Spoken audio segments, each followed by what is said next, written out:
seated. Good afternoon. My name is Joe Fleischacker, and it is my pleasure as chair of the St. Louis College of Pharmacy's Board of Trustees to welcome each of you to these commencement exercises for the class of 2017. For more than 152 years, the college has educated thousands of pharmacy innovators and practitioners. And today's graduates will be joining the ranks of these incredible alumni who are impacting healthcare locally, nationally, and globally. In addition to a very special greeting to the members of the graduating class, I wish to offer greetings to the parents, relatives, and friends of all of the graduates for whom this day has such special meaning. Greetings are also extended to the members of the faculty and staff of the college who are with us today. I want to express my thanks and appreciation to each of them for their dedication and commitment to our students, and for a job extremely well done. It is now my pleasure to call upon Dr. John A. Pieper, President of the college, who will preside over these ceremonies.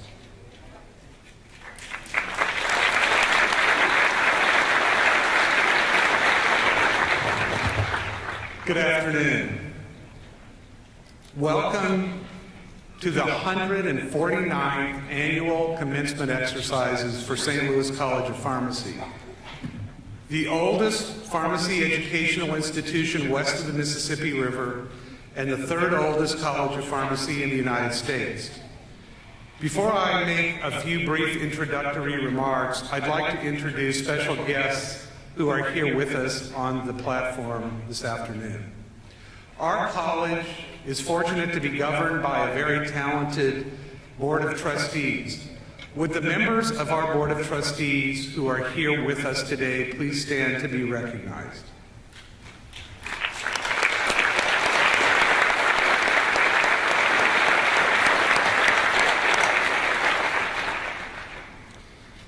Our procession this afternoon was led by our longest-serving faculty member who serves as faculty marshal.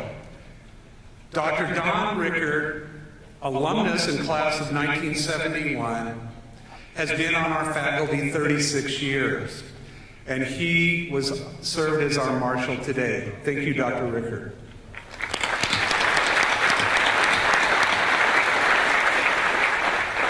Joining me on the stage and speaking, starting on my right, are Dr. Joe Fleischacker, Chairman of our Board of Trustees, whom you've just met. Next to Dr. Fleischacker is the Honorable Holly Rader, Missouri House of Representatives, District 148, who is our distinguished commencement speaker this afternoon.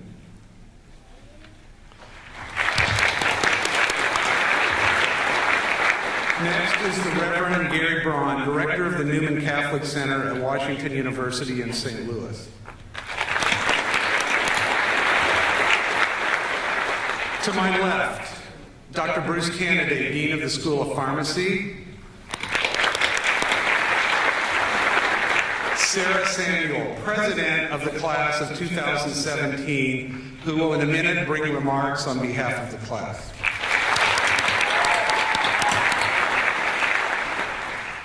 Dr. Amy Weckman-Conger, class of 1998 and 99, and President of the College's Alumni Association.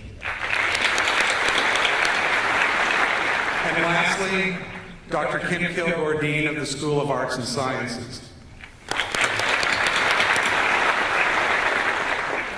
Also joining us on stage this afternoon are the members of the President's staff. Would you also please rise to be recognized?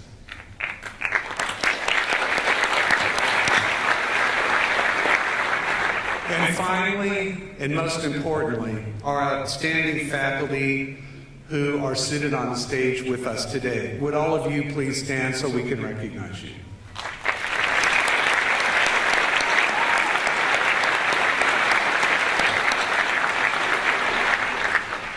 Thank you. Welcome to this very special day of endings and beginnings, a special day particularly for the talented young professionals in the first 10 rows. And a special day for each of us, the family and friends of the graduates, and our faculty, staff, and alumni. I know most of these graduates very well, and I consider them my friends and colleagues. I can assure you that they are an extraordinary group of men and women, and in a few short minutes, it will be my honor, and I will be very proud to bestow on them the degree Doctor of Pharmacy. I've spent 37 years as a faculty member, department chair, dean, and now president at 6 different colleges of pharmacy in the United States, many of them regarded as the premier pharmacy institutions in the world.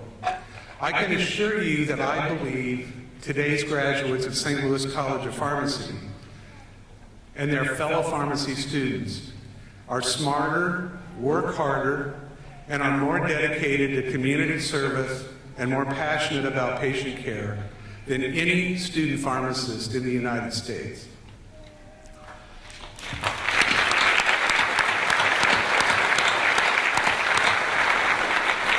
St. Louis College of Pharmacy is a historic and special place because of our outstanding faculty, staff, and students.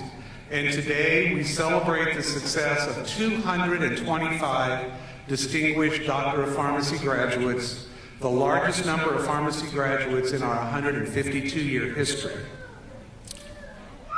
As president of a college with 1,400 students, it's difficult for me to know all of our students, but there have been many in this class that have made an indelible impact on the college and on me.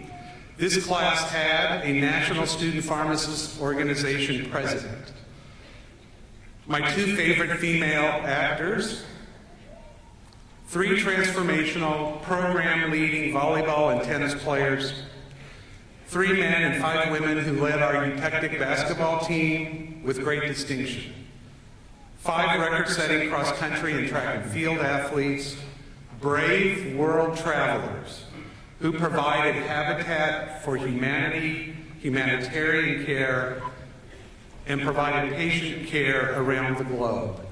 And in this class are those 9 freshman leaders in our Leadership 2012 class that was organized and led by Dr. Rickard. There were an unusual number of stellar world-class scholars in this class, with 6 graduates achieving a GPA of greater than 3.95, a remarkable testimony to the academic skill of this class, and 11 graduates achieving a GPA of 3.9 or higher, and 102 students today will be graduating with honors. It's an amazing accomplishment in probably the most difficult academic college of pharmacy in the United States. We are proud of you guys.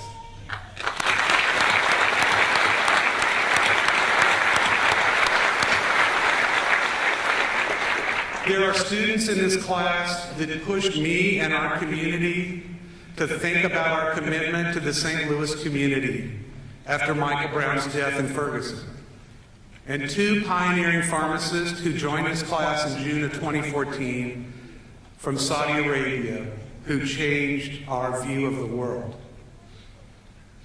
Finally, I will always remember an amazing group of graduates who are here today who helped me and our entire community go through the most trying times imaginable for our college, the passing of Morgan, Cappy, and Rachel.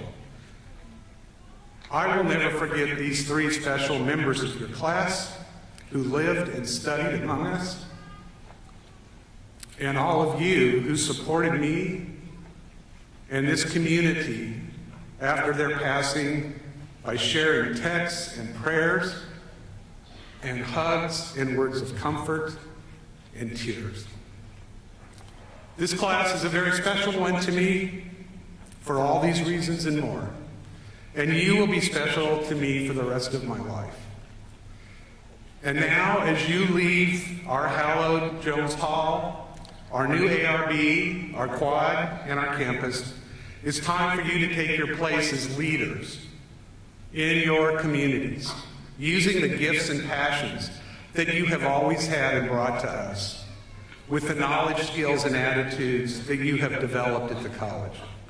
Because you are now armed with an education from one of the premier health professional programs in the country, you are practitioners that can change the lives of your patients and help them lead healthier and happier lives.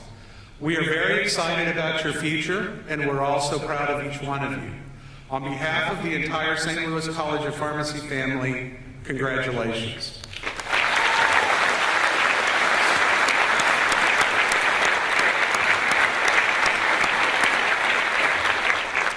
I would now like to introduce Sarah Samuel, President of the Class of 2017, who will provide remarks on behalf of our graduates of the Class of 2017.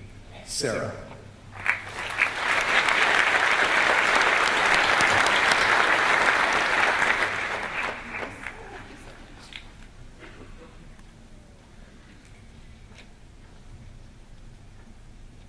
Okay, thank you, Dr. Pieper, for the introduction.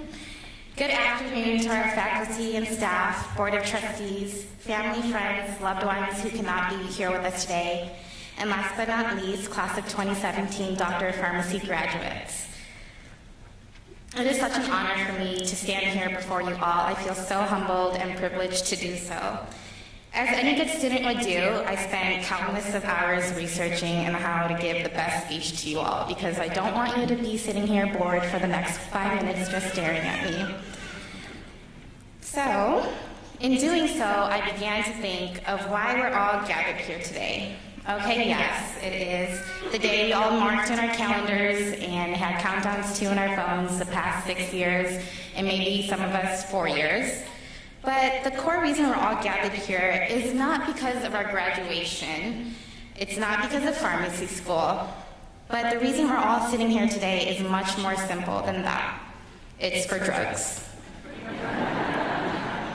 Without drugs, there would be no pharmacy school, there would be no graduation here today. So, as I reveal this to all of you, my fellow classmates, graduates, doctors, I just want to say this. Today will be the only day in your life that having not 1, not 2, 3, 4, or 5, but 6 figures of debt associated with you and drugs will actually make your parents proud.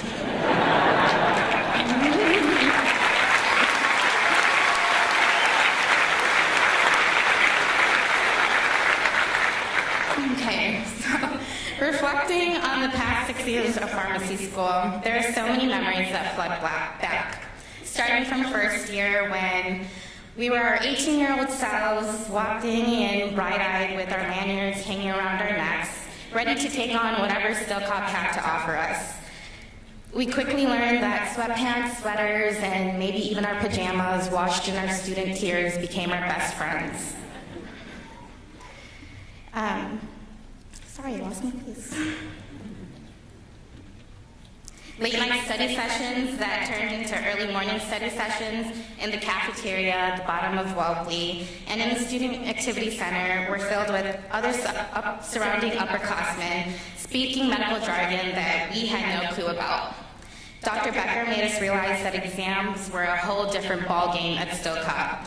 We had options of either A, B, C, A and B, B and C, all of the above, none of the above. Who knows, right? Talk about second-guessing yourself.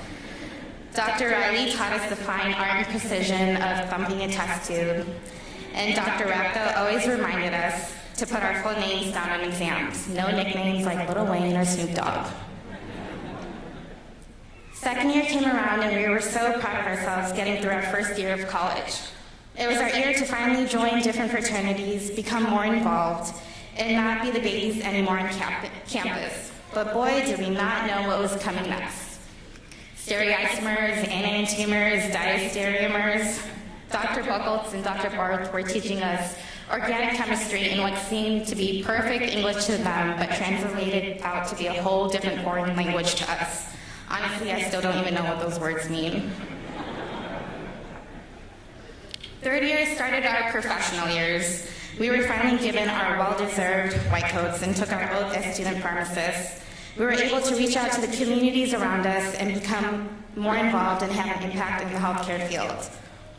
Third year was also the year we started our string of Dr. Salon classes, and we always dreaded hearing those 3 words as we sat down, open lockdown browser.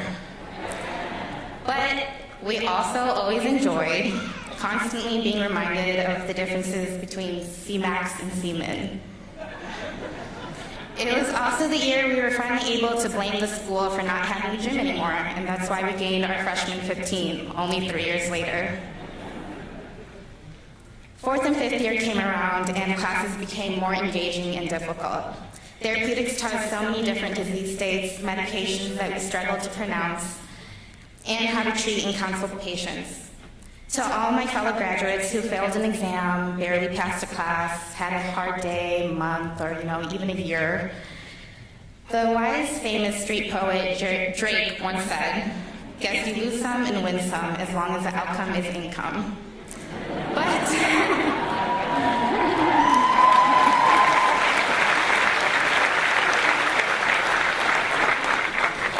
But in all seriousness, through the 6th year and being on clinical rotations, I hope that all of you have found your happiness and passion in pharmacy. I've heard so many stories from my classmates that made them feel empowered to be a pharmacist as they were on rotations. We were able to lead groups of patients and teach them about their own medications. We were able to experience what it means to be a pharmacist on rounds and directly contribute to the health of a patient. We've had patients tell us that our time with them has given them hope, support, and changed their lives.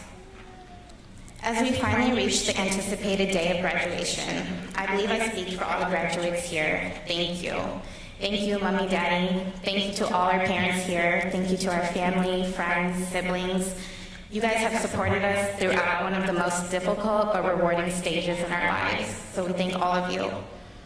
Thank you to all our professors who have mentored us and molded us to become better pharmacists and ultimately the best pharmacists that we could be. And I have to personally say thank you to my Lord and Savior Jesus Christ, because I know I wouldn't be standing here and getting through pharmacy school with you guys without him.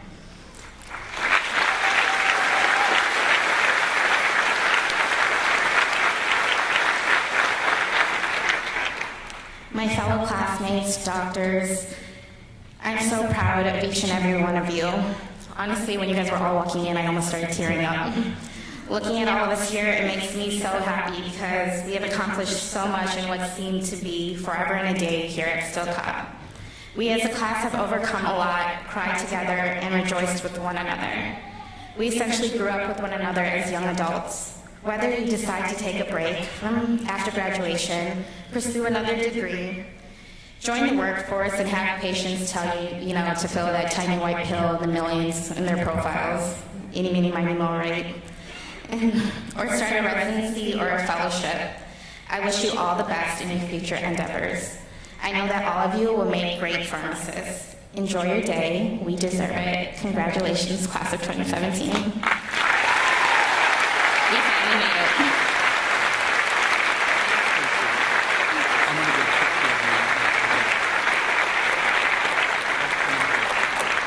Okay, I've been remiss. I was charged with doing one thing today, and that's getting a picture of the crowd with Sarah in it. So I'm going to have Sarah turn around, and I'm going to do a shot that I'm going to tweet or Instagram out as soon as it's over. So Sarah, turn around.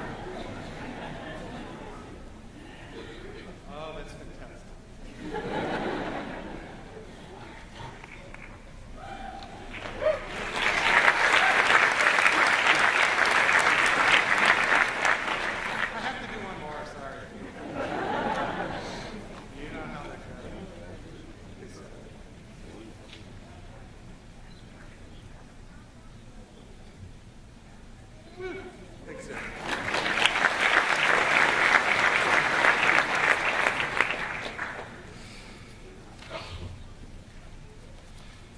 Okay, let me see where we're at here. I see where we're at.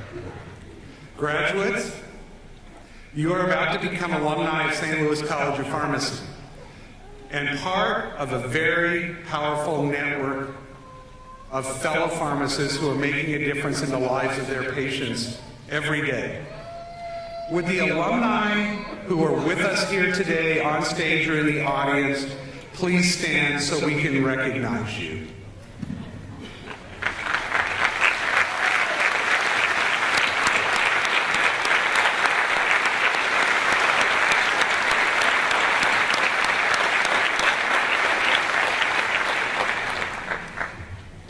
We are fortunate to have an alumni association that is committed to the education of our students and the development of our alumni.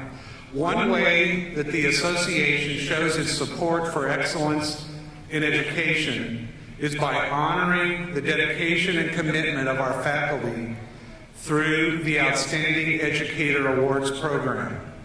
In the fall of 2004, the Alumni Association renamed the award in the School of Pharmacy for a faculty member in memory of the late great Dr. Joe Haberly, who is a four-time recipient of the Outstanding Educator Award himself.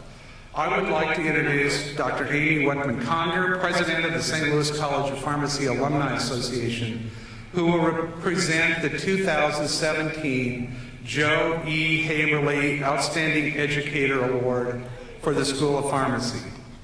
Amy.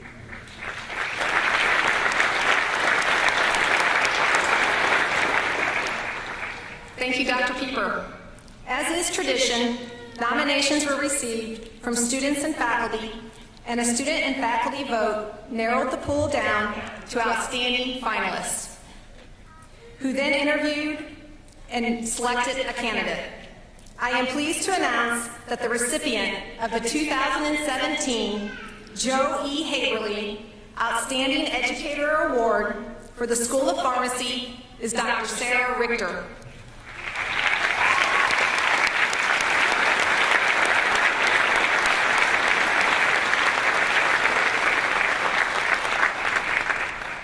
Dr. Richter is a 2012 graduate of St. Louis College of Pharmacy and currently serves as an assistant professor of pharmacy practice. She is a clinical pharmacy specialist in internal medicine at Barnes Jewish Hospital. Dr. Richter teaches in the pathophysiology and therapeutics courses and has been designing and implementing the New Skills Lab sequence as part of the professional program.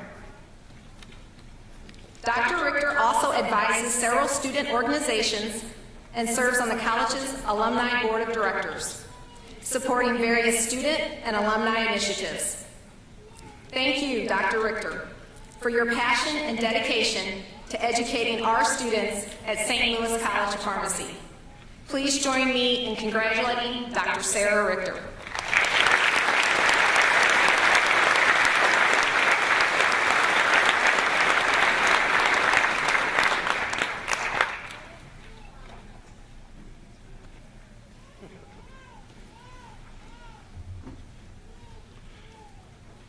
I would like to thank Dr. Richter also for her dedication and commitment to our students. I can remember when I came here, Sarah was a fourth-year student, and it just goes to show you have no idea, those of you in this class, where your journey will take you. From being a fourth-year pharmacy student to being selected the outstanding educator of the College of Pharmacy. It's an amazing story, and I hope all of you will congratulate Sarah. I'm really delighted now to introduce this next part of our program. The college's Royal Chorale includes faculty, staff, and student vocalists and musicians who perform music and sing songs ranging from classical to pop genres under the direction of the multi-talented Tristan Frampton, Assistant Professor of Music in our Department of Liberal Arts. The chorale presents 2 concerts each year and at special events such as Commencement today. Their performances have become a tradition here today, and I'm delighted that the Royal Chorale is again here today to perform Blue Skies, written by Irving Berlin in 1926, but with a still-cop version of the classic. I present to you the Royal Chorale of St. Louis College of Pharmacy.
Never saw the sun shine so bright, never saw things go so right. Notice that the days hurry by when you're in love, flying, fly, fly, fly high. Blue days, always and gone, nothing but here come blue skies, big bright blue skies, skies for my sea, these blue skies follow me, yeah!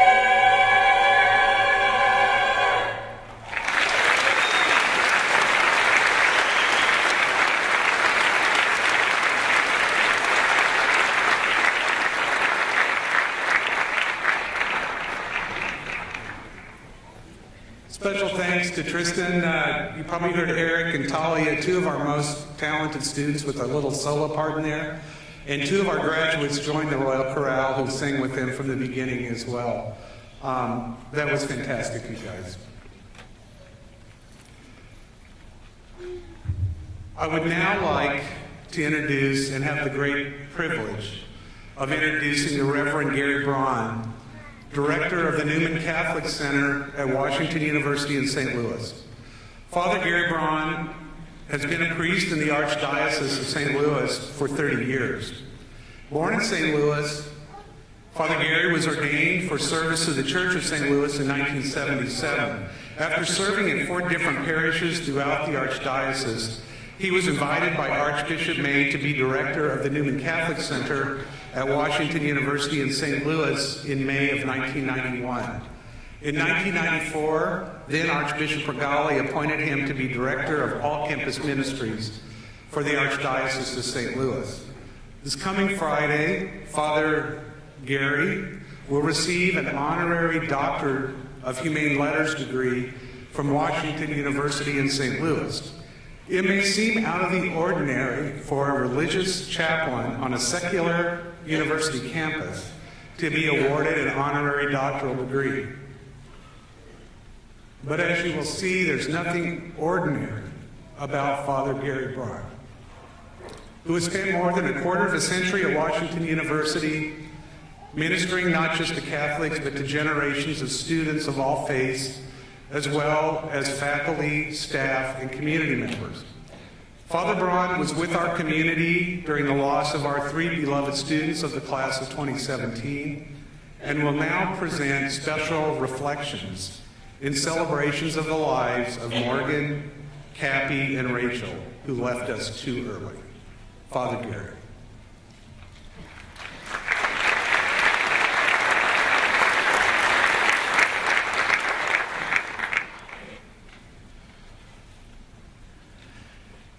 Blue skies smiled at me. Nothing but blue skies do I see. Blue days, all of them gone. Nothing but blue skies from now on. Not sure I can promise you that. Not sure most of us experience life that way anymore. We've each been knocked around a bit by life, haven't we? We all got lots of problems and challenges on our plate now and always will. We, you and I, together, have gathered like this before, more than once, to say goodbye to classmates we have loved and lost over these years. It can make us somewhat cynical to hear the lyrics of a song like that, no matter how cool that song sounds. Maybe all of that has left us more grown up than we thought we would ever have to be by the ripe old age of 24. There's been a heap of living inside 4588 Parkview Place. A heap of living in those walls. Inside those walls of the St. Louis College of Pharmacy. And because that heap of living there, all of us are different now, it seems. A person cannot have lost so much loved so hard, worked so generously, and not be different from that. Better, I hope. There's a stone and glass monument out there now to the three, and really to all of you, without exception, that will not let us forget that a heap of living indeed has happened for each of us at 4588 Parkview Place. I saw something of that over the last 6 years, that heap of living, and I saw it last night as you dedicated that simple and powerful monument. As I watched it be formed and take shape, and I saw it last night in the light, surrounded by you, I remembered a few things that mattered to me. I remembered that good monuments stand where people live, where people pass, where people sit. They are places where stones learn how to talk.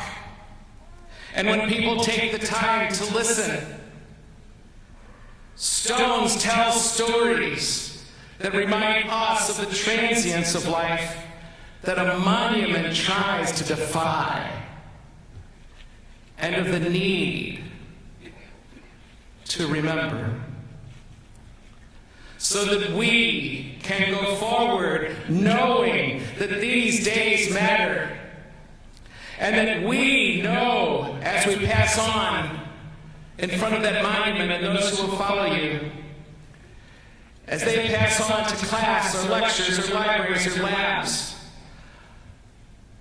I trust they will go to those things a little more awake, a little more open to the life that passes in front of us. In the story that stones tell us, whispering us to attention, stories that will tell us of the eternal things, that monument back there at 4588 tries to represent. That in the transience of it all, including our own, as we now take leave of one another, there is something that lasts. And of all the things and of everything, it is my life. It is your life.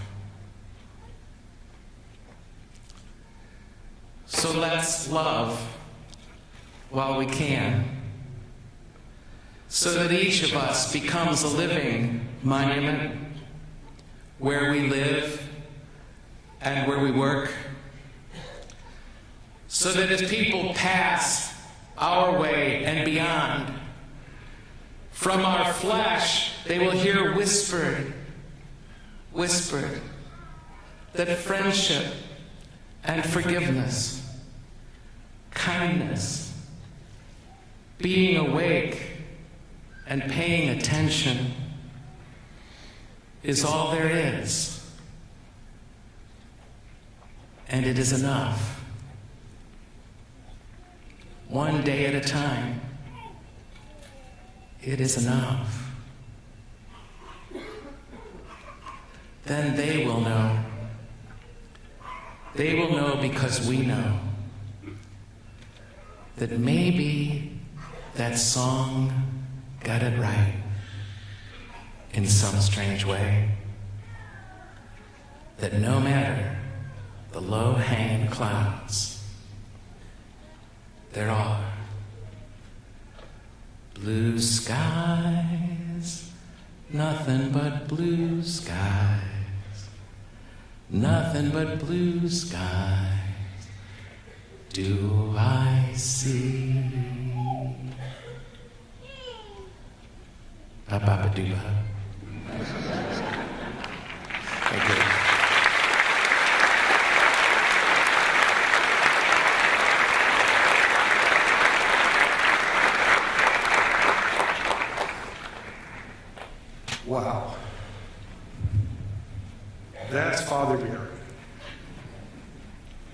an amazing person.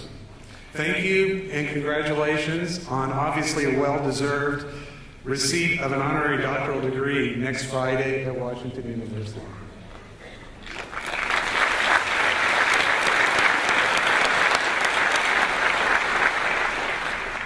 It's now my pleasure to introduce Dr. Bruce Kennedy, Dean of the School of Pharmacy, who will present the names of the individuals. Are you going to do it, Ken? This may be Dean Kilgore will introduce and present the names of the individuals receiving the degree Doctor of Pharmacy posthumously.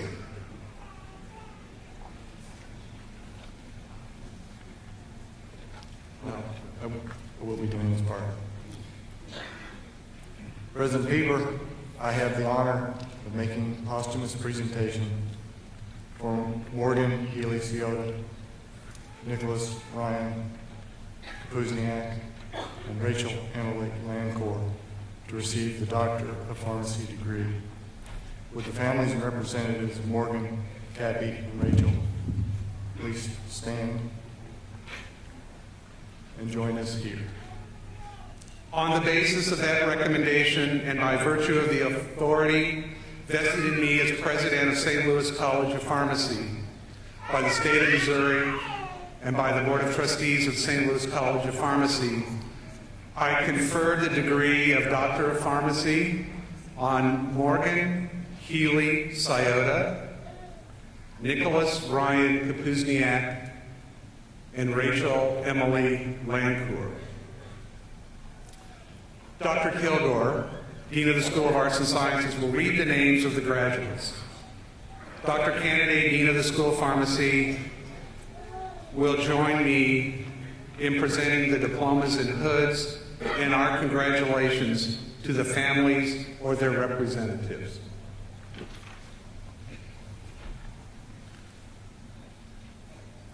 Morgan Healy Ciota.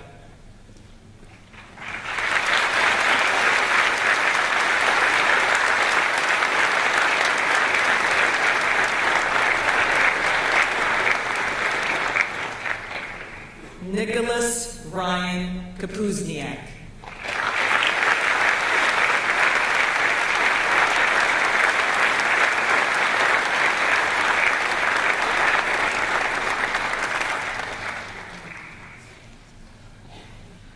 Rachel Emily Landcourt.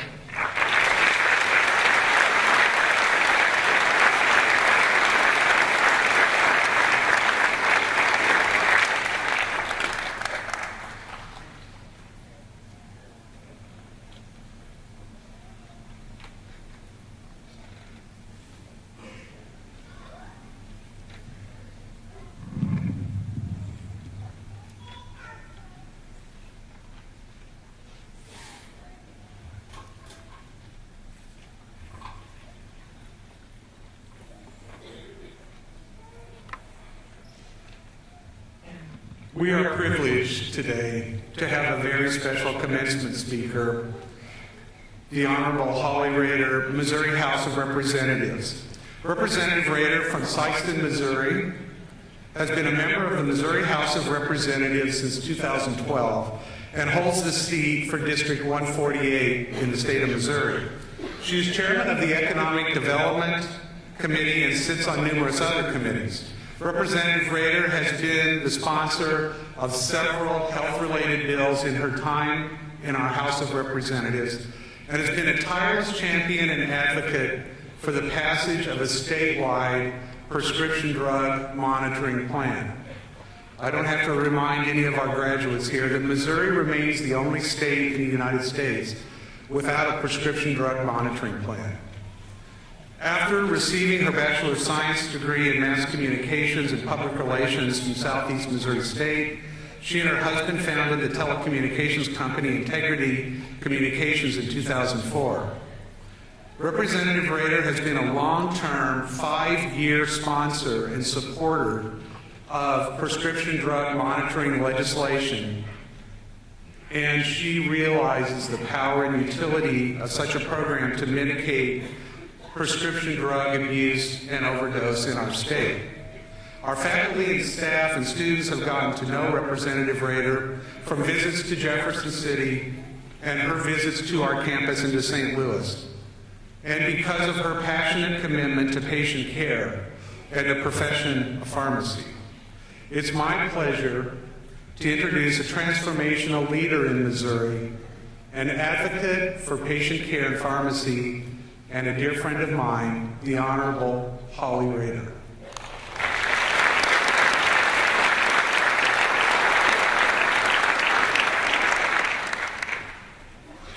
Good afternoon. Thank you so much for having me. It was such an honor to be asked to be your speaker today. And just meeting Dr. Pieper, he and I made a connection right away, and just seeing the love that he has for the students here and how passionate he is about healthcare and pharmacy really drew me in, as I know it has each one of you students. He and I had spoke about possibly talking about some of my background and why I'm so passionate about the prescription drug monitoring program and other healthcare issues related to addiction. I grew up in poverty. I grew up on welfare, and my mother struggled with mental illness her whole life. I had multiple stepfathers, multiple men in and out of the house, but one of my stepfathers was a drug dealer. My sister became an addict and married a drug dealer by the time she was 16. And at 15, I had to quit school to help take care of my family. And at 15, I got married and pregnant. And so I had my first child at 16. And I had to look at my life and say, okay, am I going to raise my children on welfare? Am I going to do the same thing? Or am I going to try to get out of this cycle? And so I went to work. And, at 16 with a baby, there's not a high school dropout. There's not a lot of options out there. And, I just took whatever job I could. I was a nanny. I was a hotel maid, and I was a waitress, not a very good waitress. That didn't last very long. For any of you who have done that job, kudos to you. It's difficult. But I wanted to raise my children different than I was. I wanted to be able to give them more. And so I raised them in church.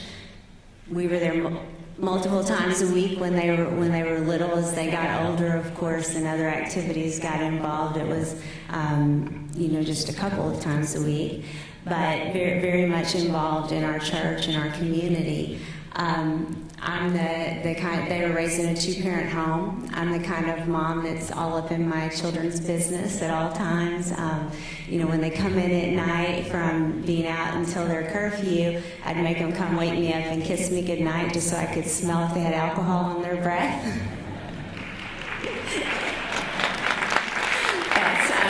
I'm that kind of mom. And my middle son always teases me because I do random drug tests in my house. And it's necessary. You have to do that. But my middle son always teases, and he's 26 now, but he's like, that took a lot of pressure off of me. He said, because I would tell my friends if they were, passing a joint or whatever, it's like, my mom is crazy. She will drug test you. So I'm not doing that. And, but it's always been important to me, being raised around drugs. I knew that's a problem. My cousin died at 39 from long-term opiate abuse. And so I saw it front and center, very personal. And I didn't want that to be my children's life. And at 17, my daughter, who was very hard worker, A student, and just because she worked so hard at it, she really cared about school. On the volleyball team, drama team at church, worked very hard. She was a great waitress. She worked at Lambert's in Sykeston, which is where we're from, and she cut her thumb at work opening a bag of okra They sent her to the emergency room, stitched up her thumb, and gave her a script of Loracets, which is an opiate.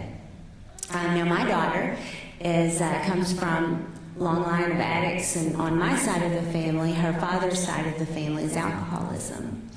And so when she ran out of that prescription, unbeknownst to me, she just started purchasing them at work. So she started purchasing Oxycontin, she started purchasing whatever opiates she could get her hands on. When she could no longer afford that to continue with the opiates, because you get a tolerance and you start taking more and more, she switched to meth and then anything that she could get her hands on. She did graduate high school, but she didn't. She had been accepted into SLU's physical therapy program. She didn't go into college.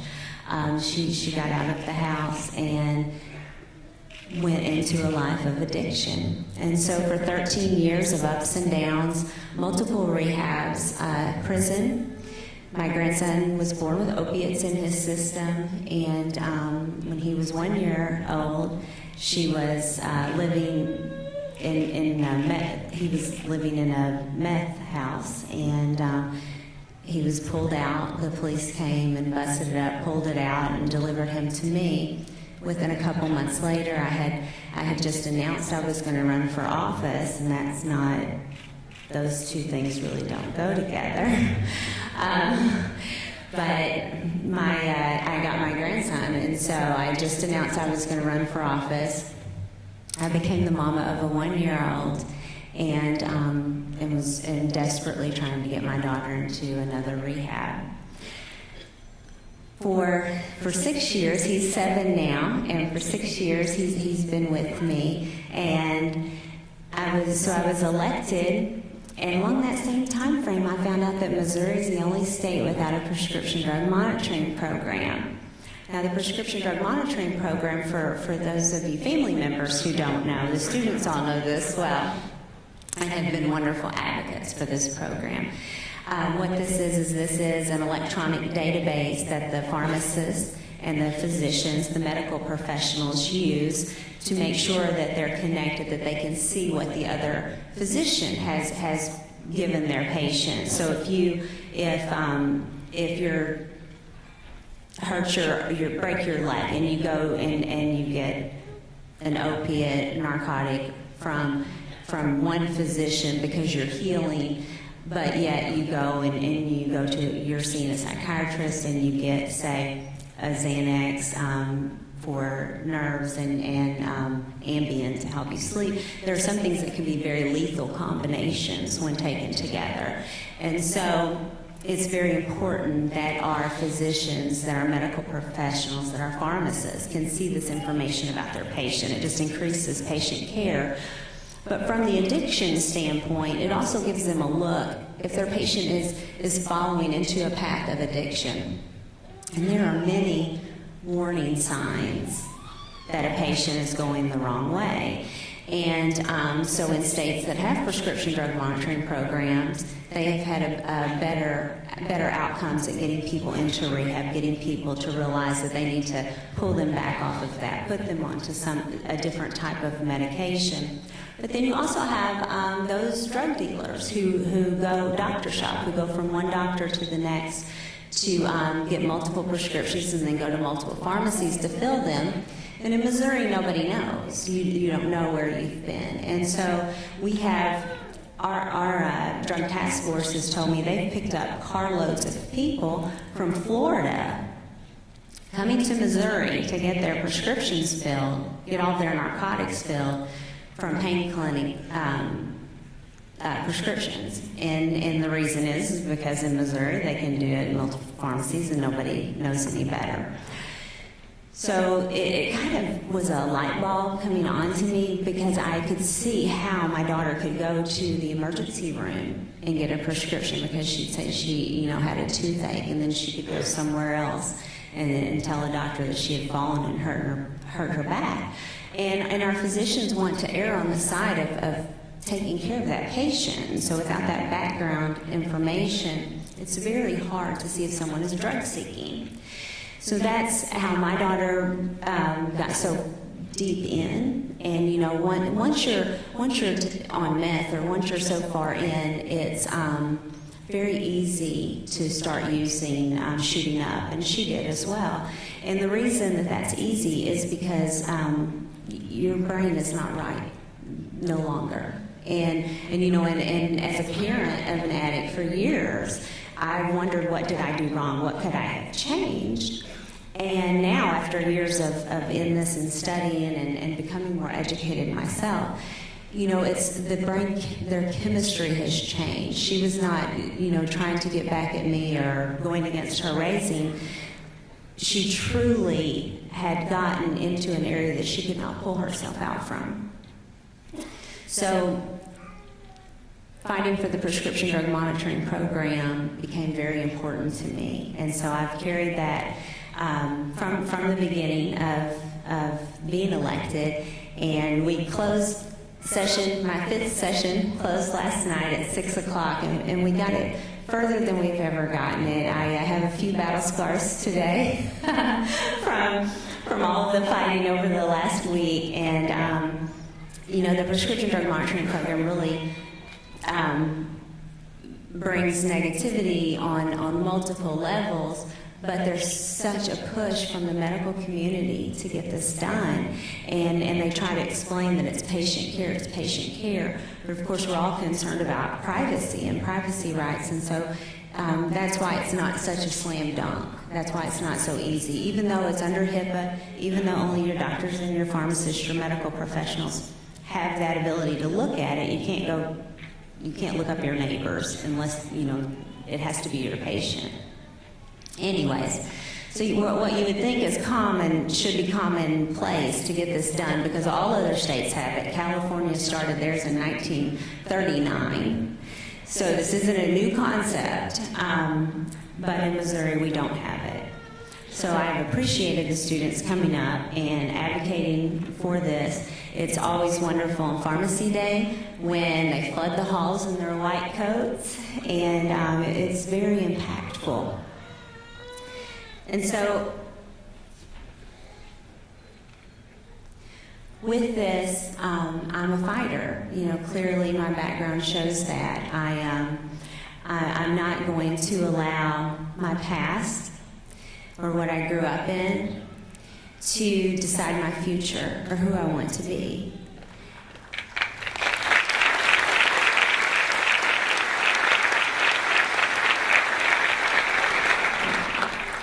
Thank y'all so much. And that's my message to the students today. You know, it doesn't matter where we've come from. And you all have chosen a path to go out into the trenches during a time that we have an epidemic, the opiate epidemic, that is far outweighs any other epidemic the United States has had.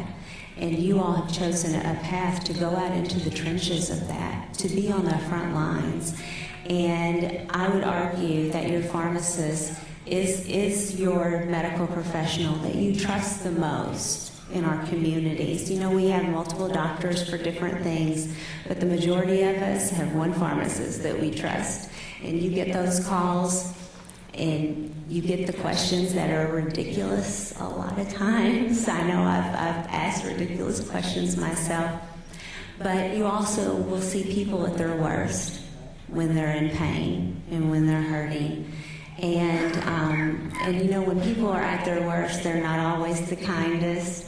And you'll see drug seekers while we're in the middle of this awful epidemic, and you'll see them with the children like I was when I was little, you know, being drugged behind, and that's hard to sleep with at night when you have someone coming into your pharmacy that you know is on meth or on heroin and just trying to get a different form of opiate, and they've got children with them, and it's very difficult. And so it's so honorable that you care so much and that you have a passion for this, that you're going out to do this, that you're going out to fight this on the front lines. You will be the gatekeepers.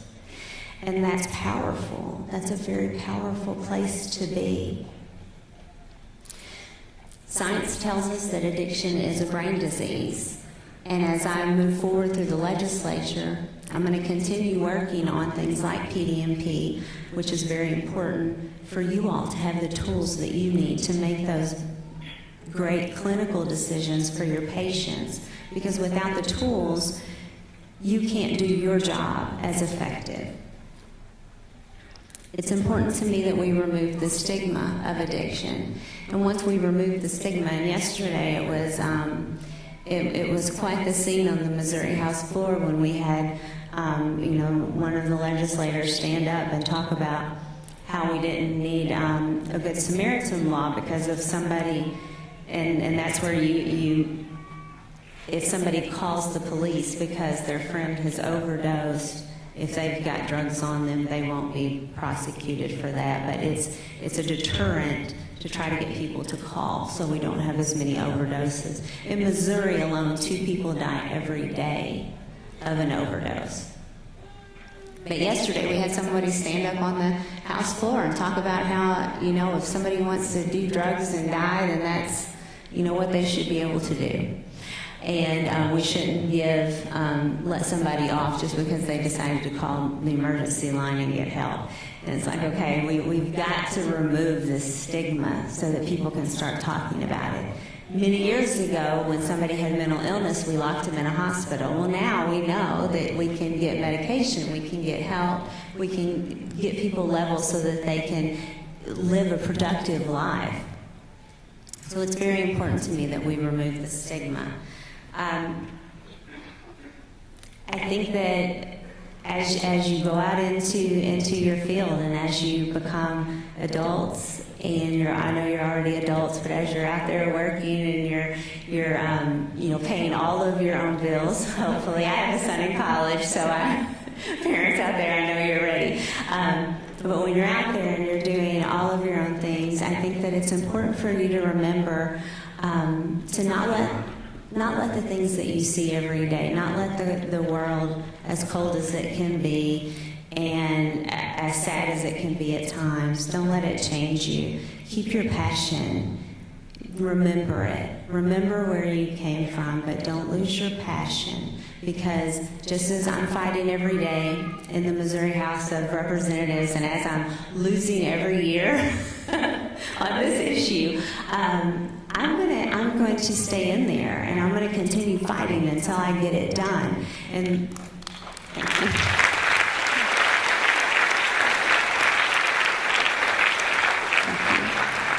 And the reason is because there's moms that are depending on me so that their children can be caught, their children's addiction can be caught sooner than mine did. There's moms who don't know that they're depending on me that are.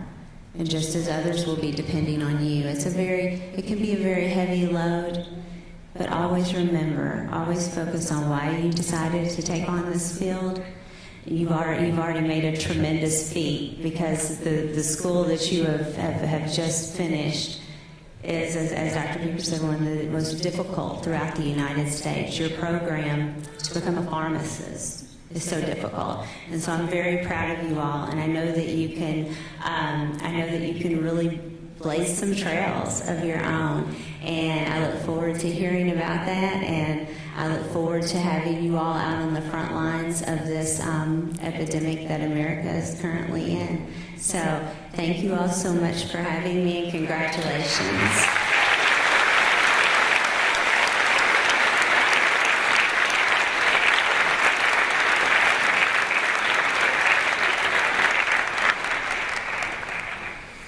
Thank you, Representative Rader, for those incredible remarks. An amazing story that I think is powerful for all of us. And I appreciate your candor and your openness in sharing your story.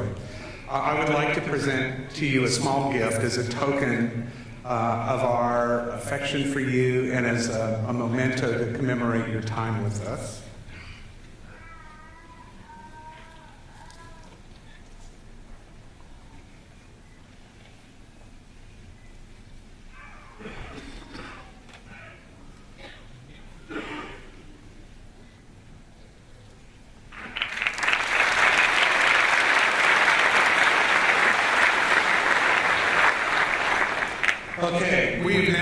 approach the time in our commencement ceremony that you have all come here to witness and to celebrate.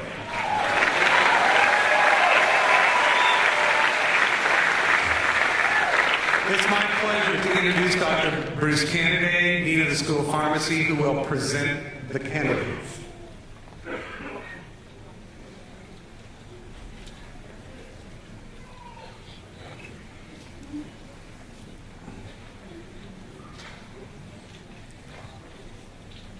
Would the graduates please stand?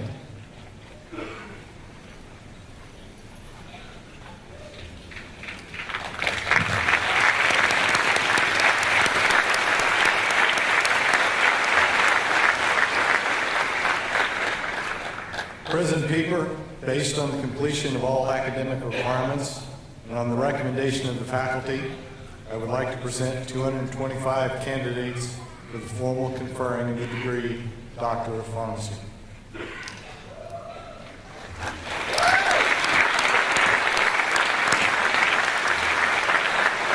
Thank you, Dean Kennedy. Graduates, on the basis of that recommendation and by virtue of the authority vested in me as President of St. Louis College of Pharmacy by the Board of Trustees of St. Louis College of Pharmacy and the State of Missouri, I hereby confer upon each of you the degree Doctor of Pharmacy.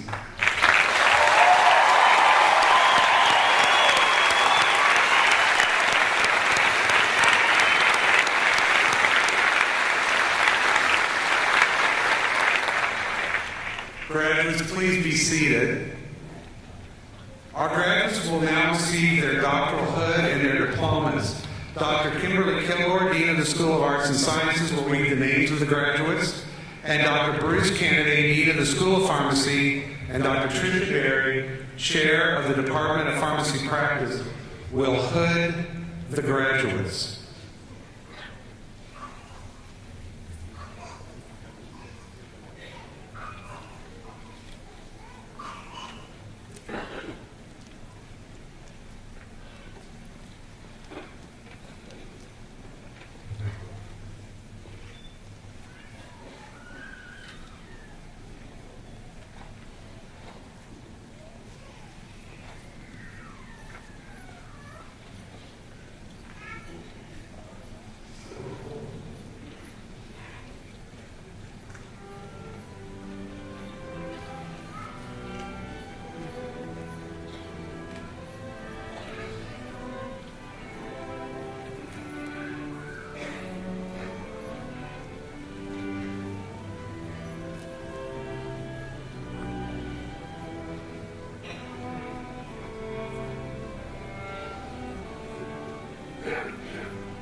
Nathan John Abel, summa cum laude.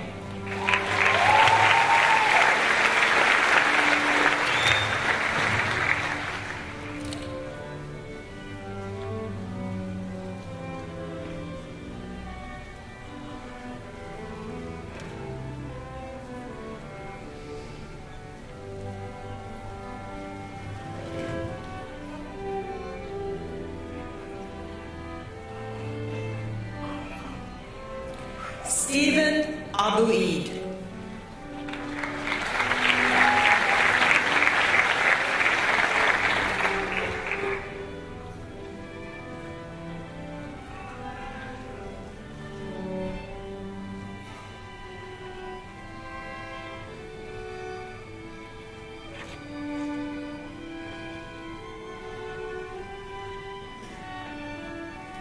Deanna Alexander.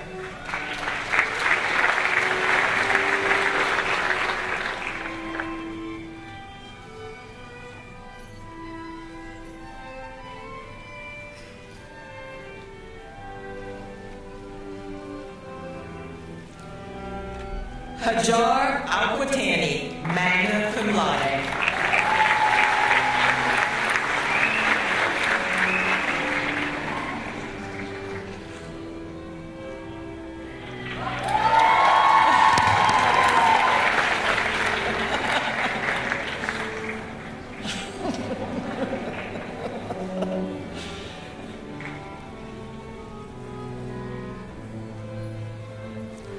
Sana Asulami, summa cum laude.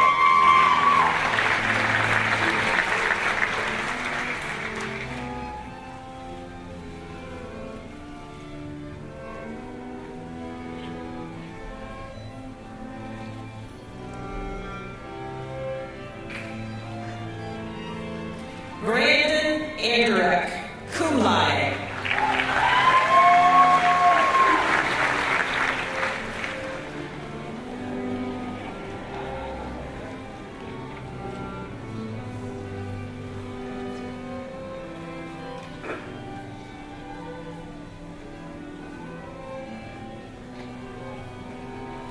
Gregory James Anderson.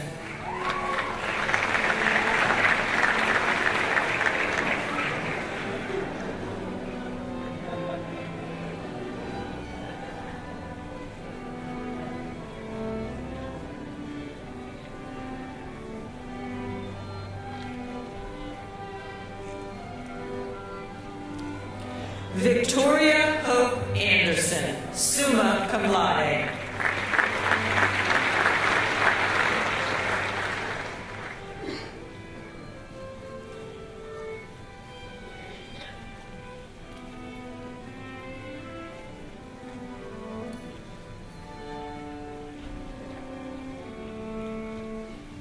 Bitsy K. Augustine, cum laude.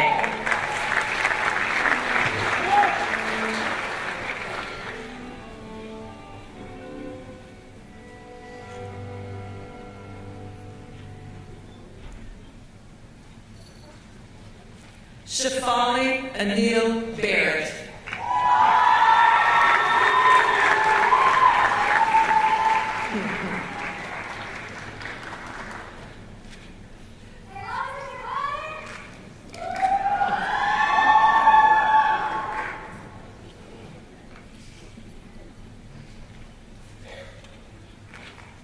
Hannah Rose Bablitz.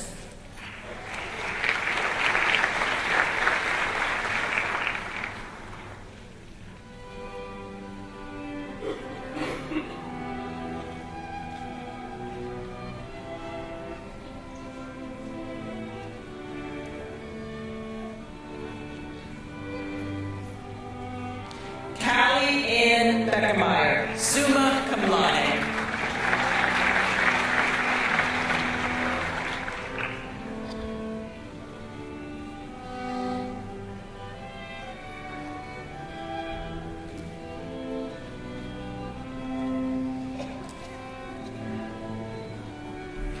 Jessica Erin Berger, magna cum laude.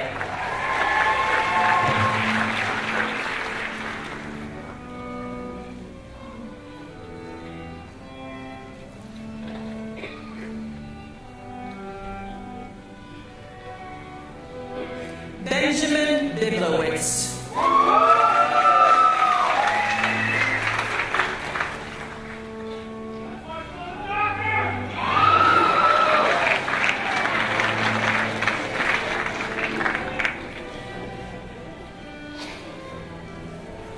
Andrew David Beekert, cum laude.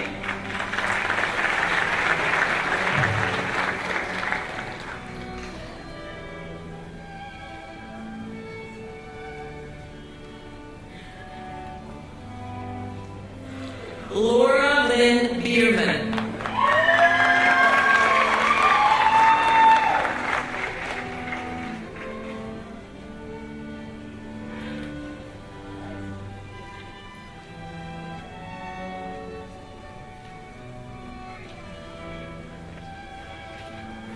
Kelsey Marie Bertner, cum laude.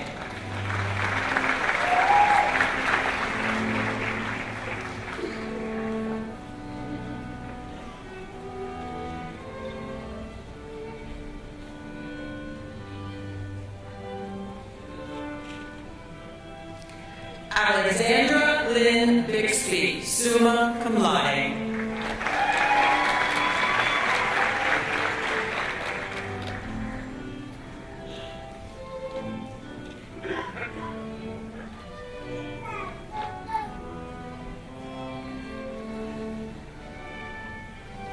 Sean Michael Blackledge.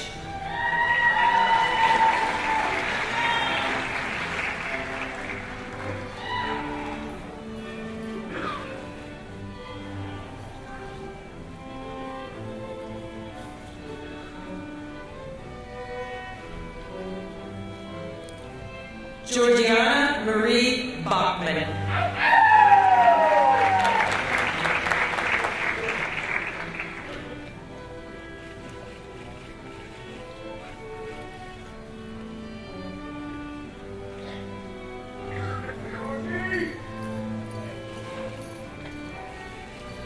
Brian Christopher Bond, magna cum laude.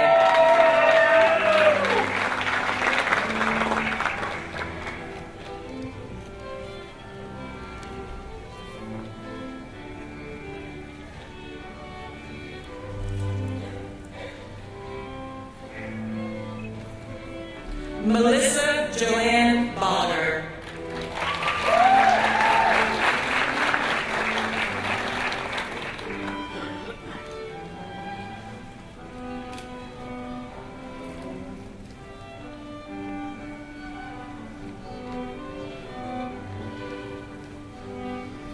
Lisa Marie Boone, cum laude.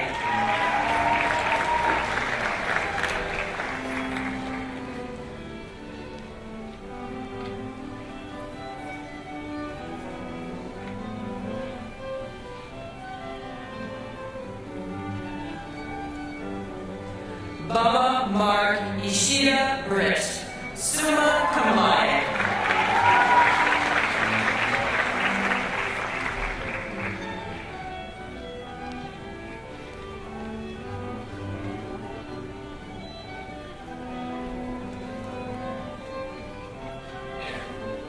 Shelby Brown.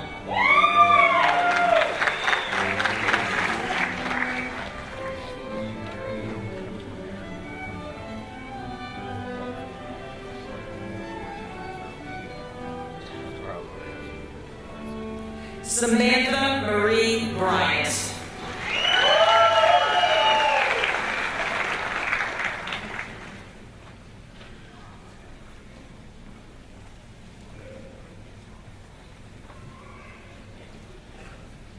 Leah Noemi Boer, cum laude.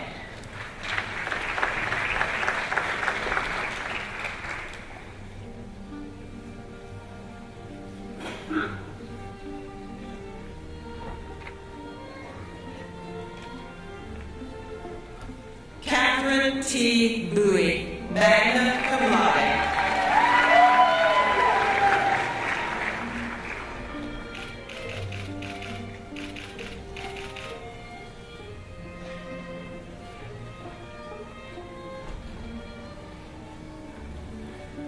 Amanda Christine Bultus, magna cum laude.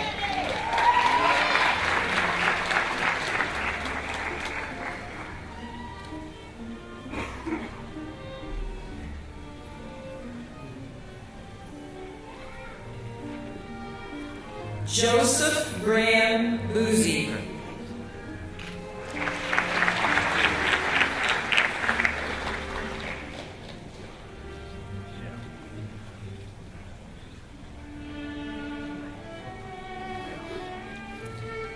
Emily Nicole Carroll.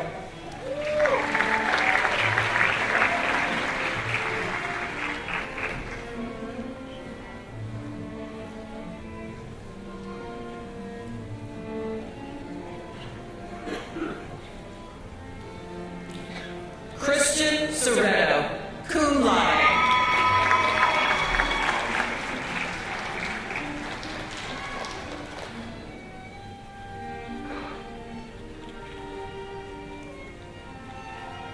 Madison K. Chapman, summa cum laude.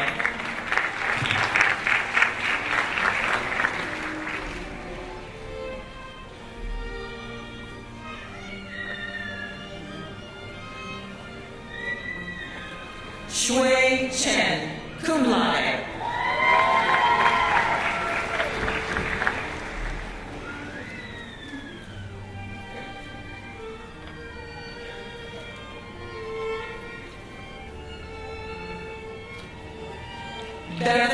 Nicole Chu, magna cum laude.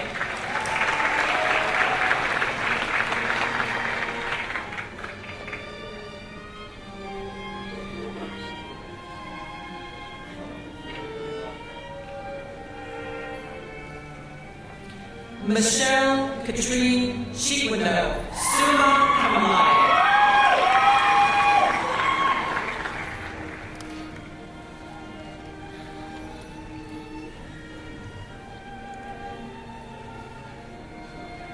Susan S. Cho.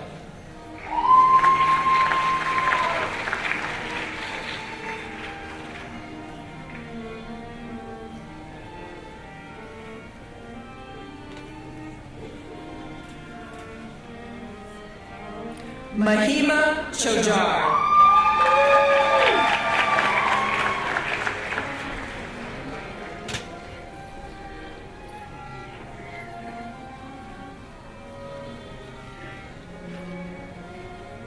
Ronak Choksi.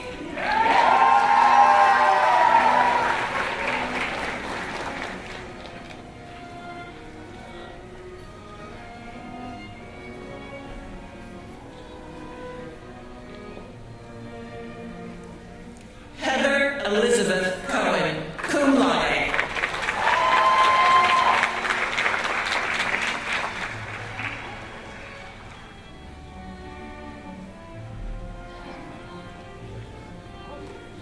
Kelly Marie Costello.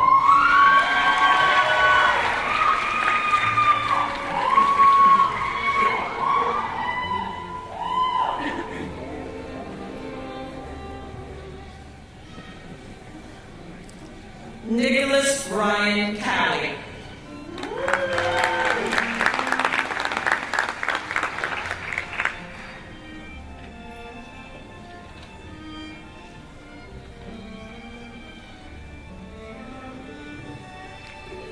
Kara J.L. Cox.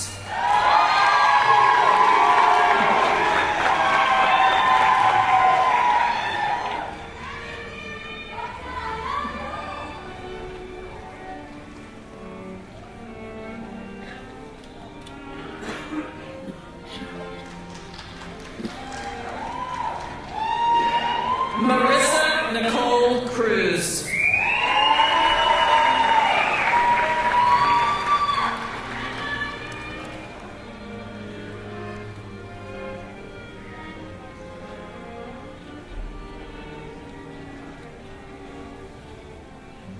Limil Bianca Dabney.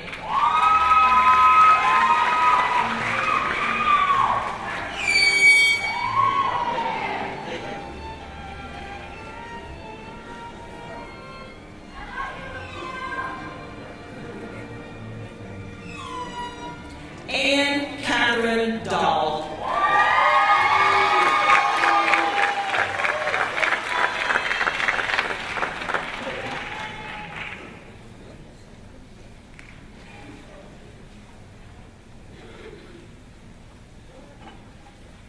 Courtney Lynn Dara, cum laude.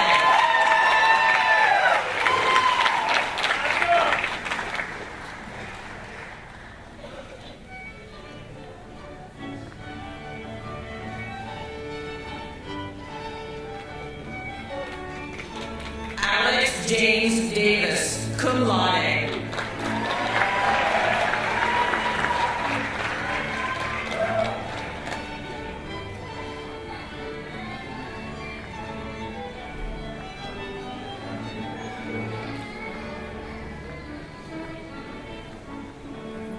Antoinette Monet Davis.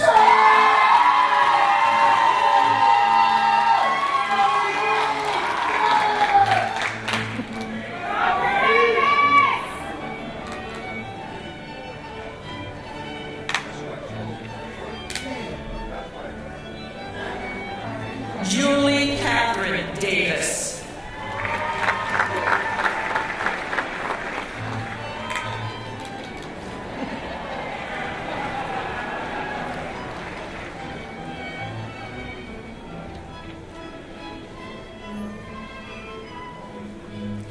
Amy Nicole Deacon. Camper, cum laude.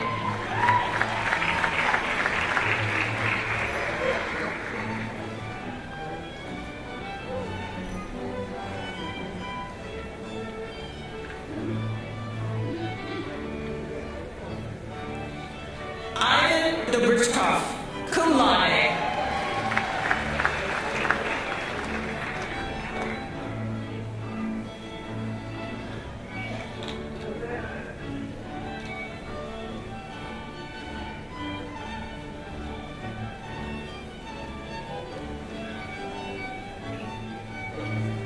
Kyle John Dreyer.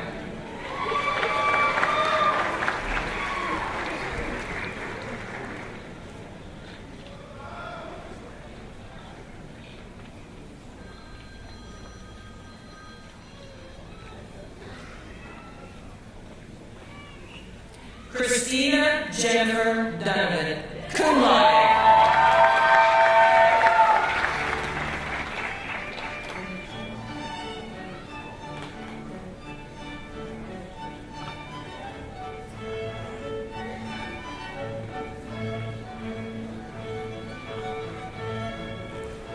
Nicolette Lam Nguyen Duong, cum laude.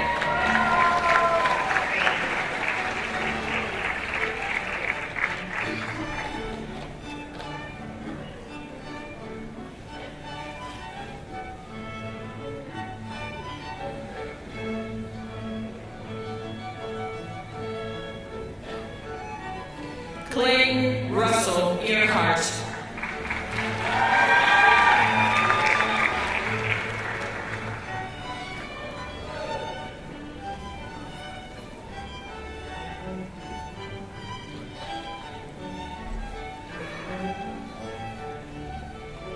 Caitlin Nicole Edwards, magna cum laude.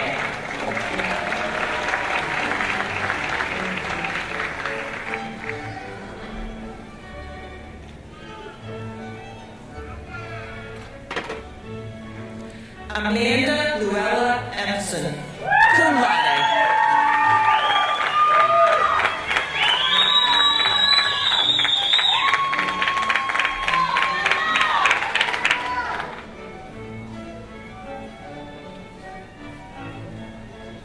Morgan Lynn Epps.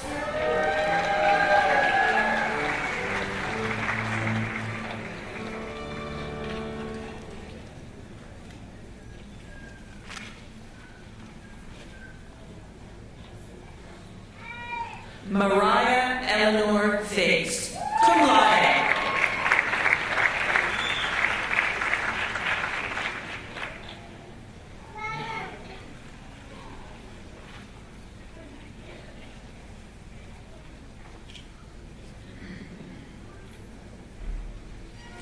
Alexandria Falk.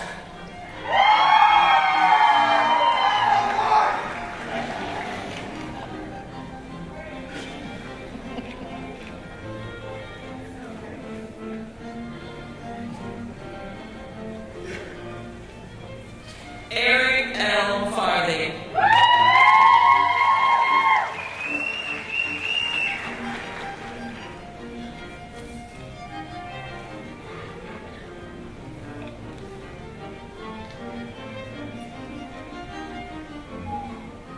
Alexa E. Faulkner.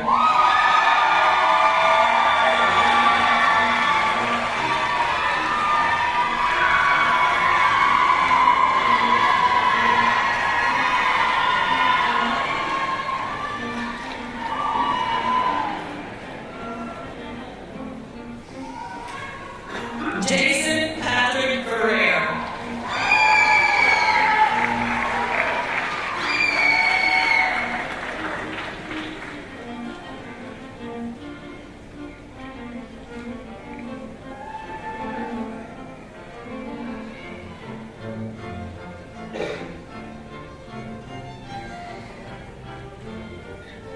Rachel Franz.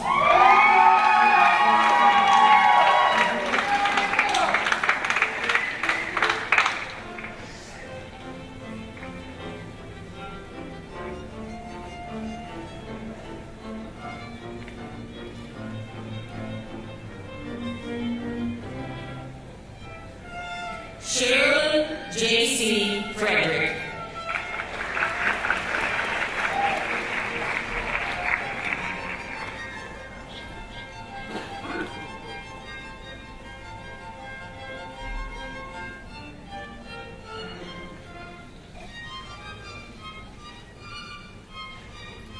Rebecca Ruth Fries, magna cum laude.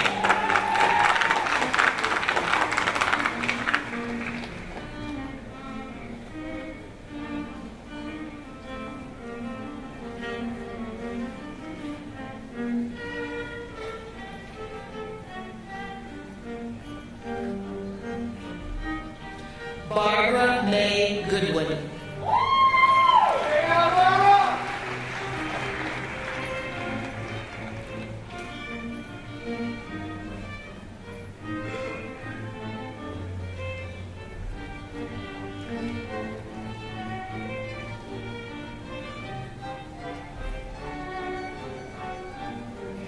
Jacqueline Devon Gosney, cum laude.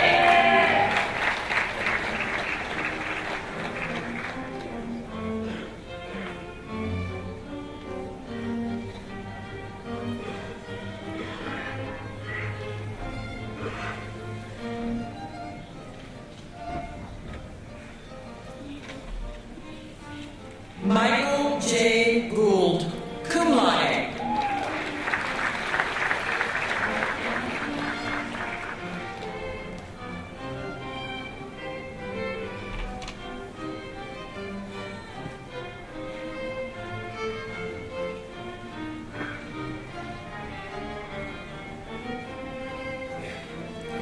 Eric James Golden.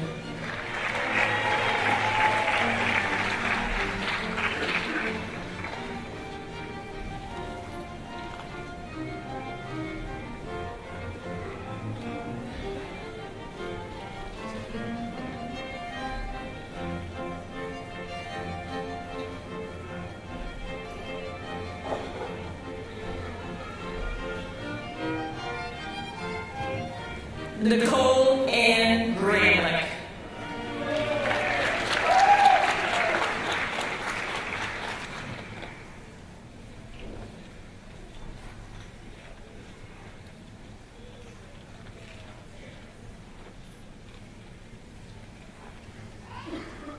Danielle Lee Gray, summa cum laude.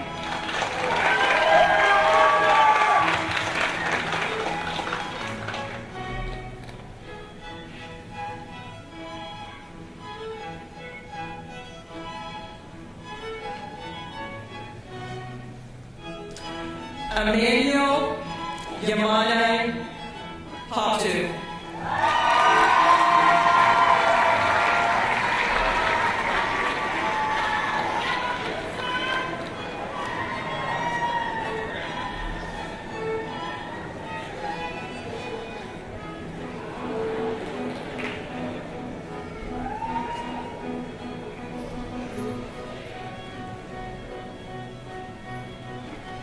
Rim McConan Podgood, cum laude.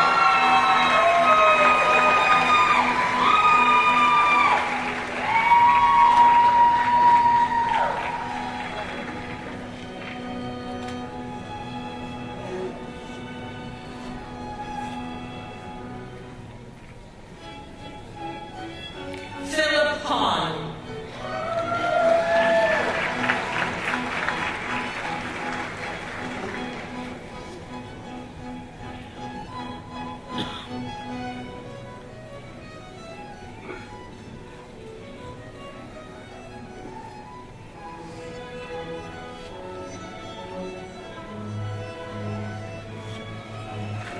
Clint Allen Hargrader, Jr.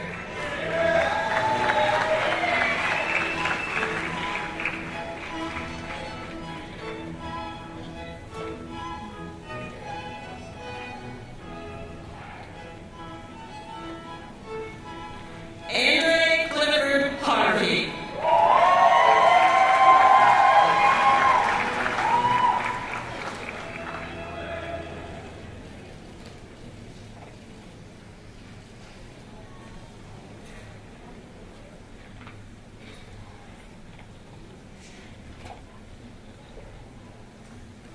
Daniel Allen Heeman.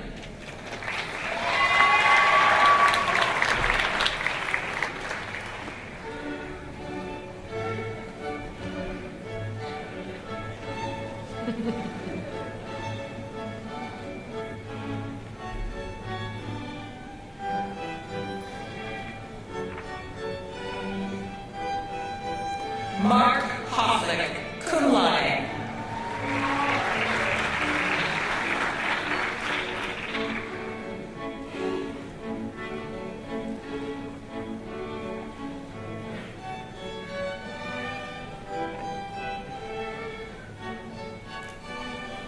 Mara Lacey Hofer.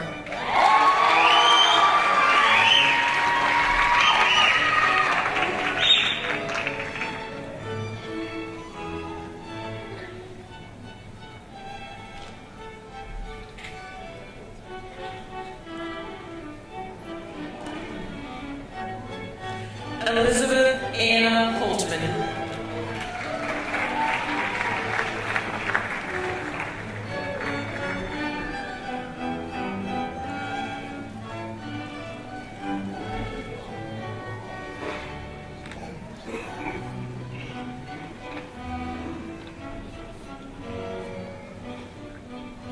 Molly Elizabeth Hood.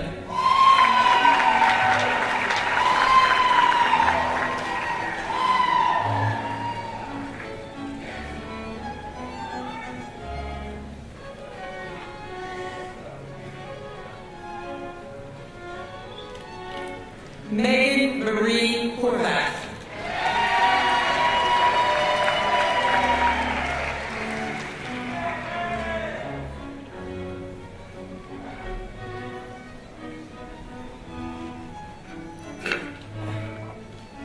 Caitlin Ann Hustleton, summa cum laude.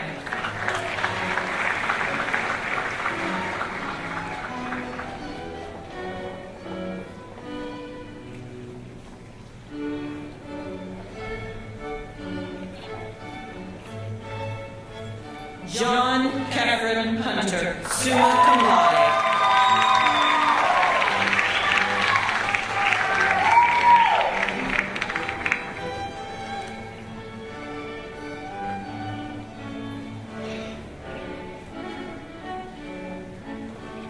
Samira Husseini.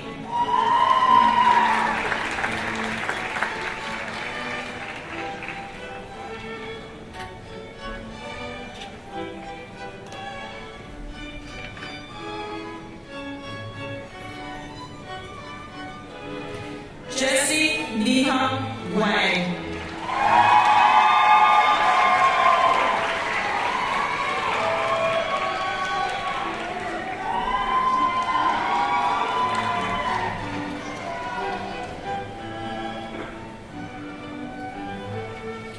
Daniel Jaderko, cum laude.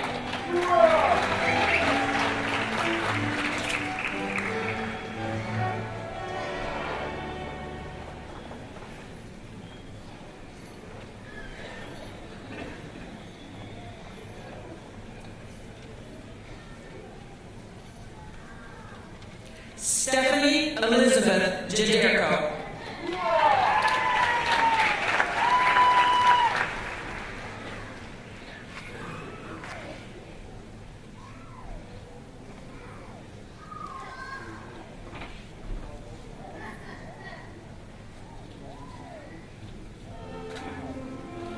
Jordan James.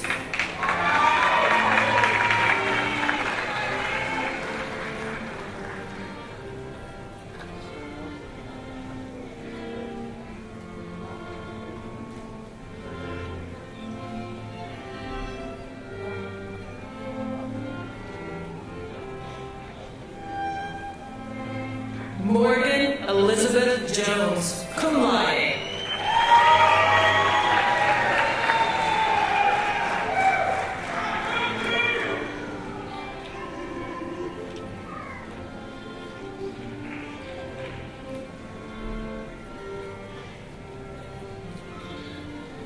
Amy K. Joes, summa cum laude.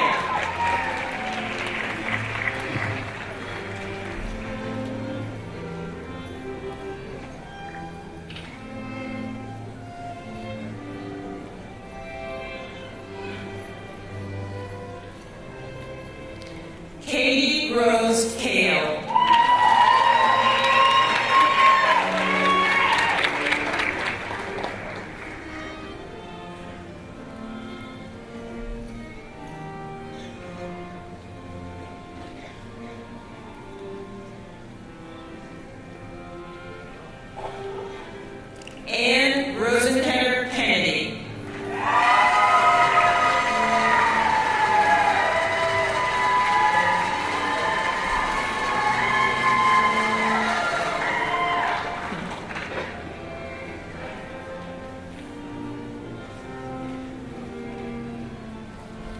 Carly Jane Kirsten.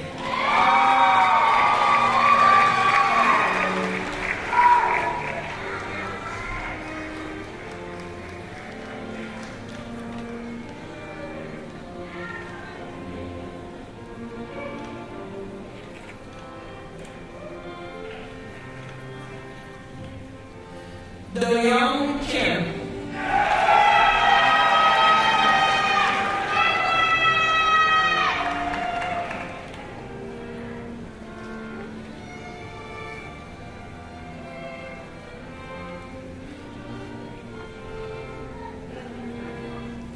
Christy Hamin Kim.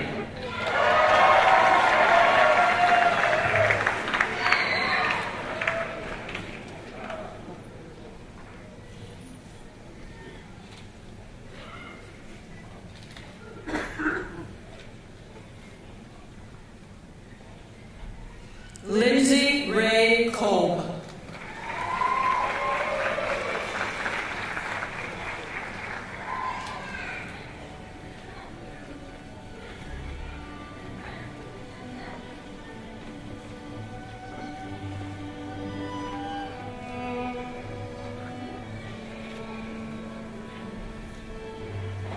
Nicholas Adam Kovorek, summa cum laude.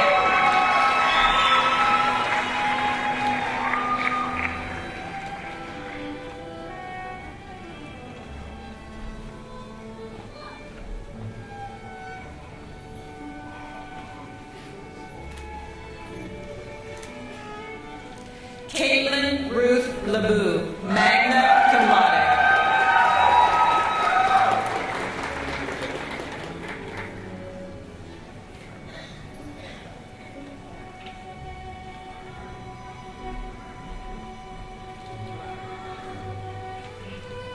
Salvatore Francesco LaFurla.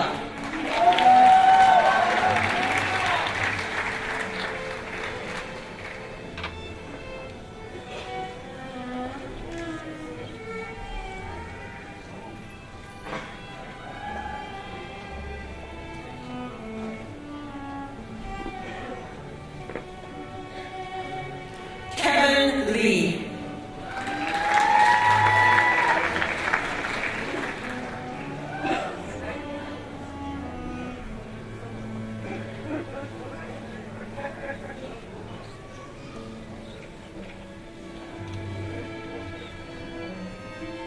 Elizabeth Lama.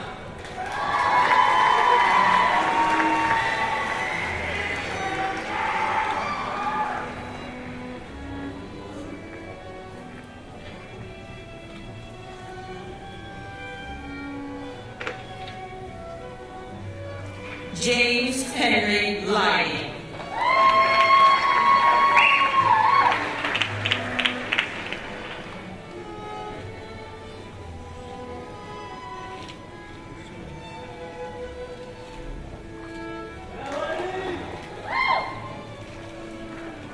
Aishway Lin, cum laude.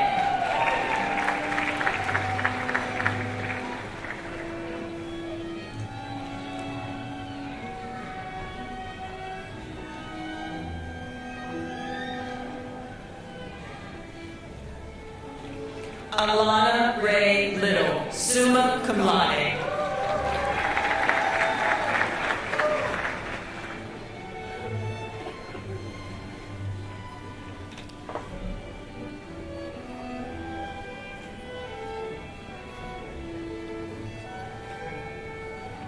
Lauren Renee Little, summa cum laude.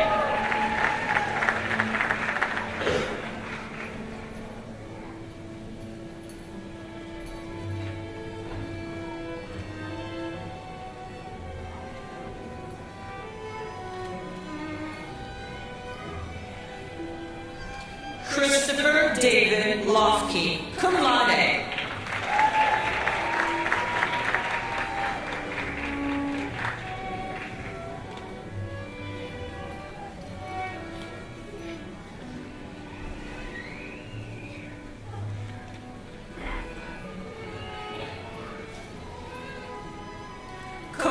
Emily Ryan Lohman, summa cum laude.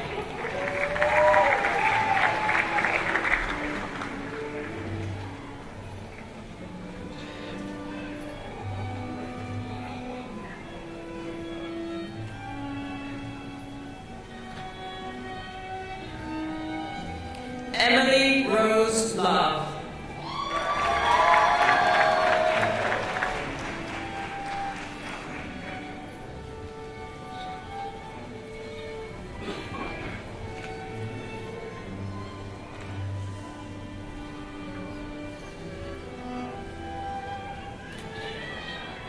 Lawrence Clinton Martin III.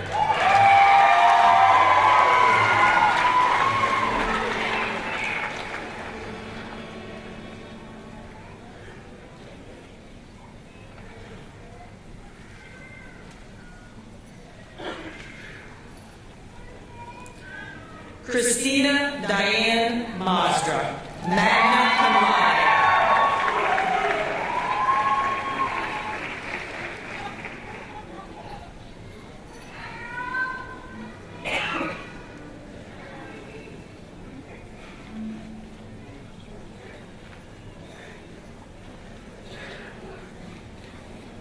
Matthew George Mackenzie, summa cum laude.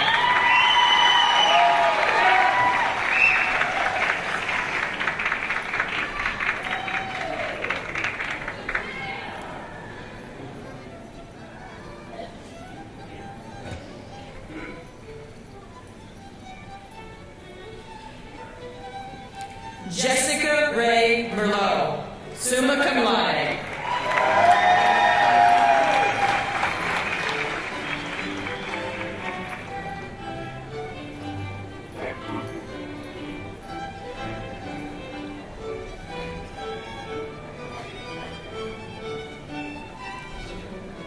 Shelby Elizabeth Myers, summa cum laude.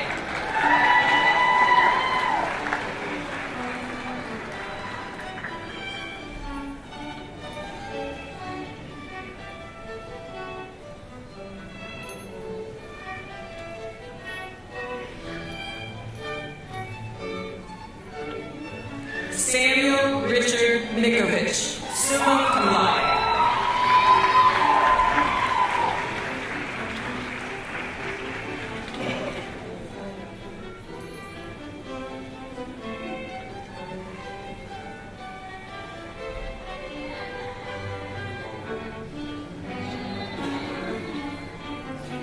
Benjamin Joel Mitch.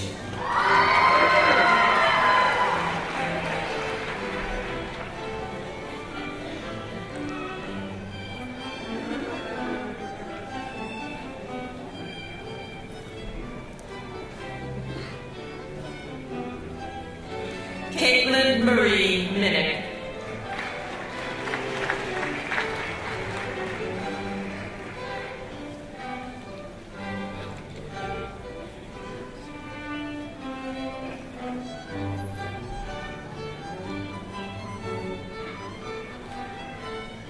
Megan Alyssa Mitchell.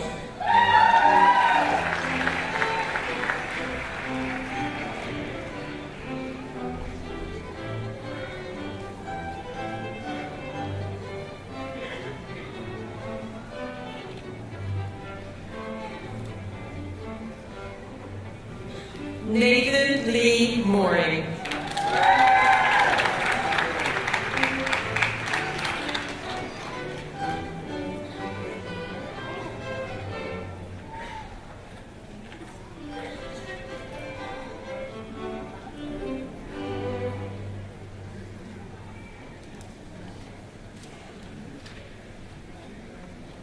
Zoya Zareen Muhammad.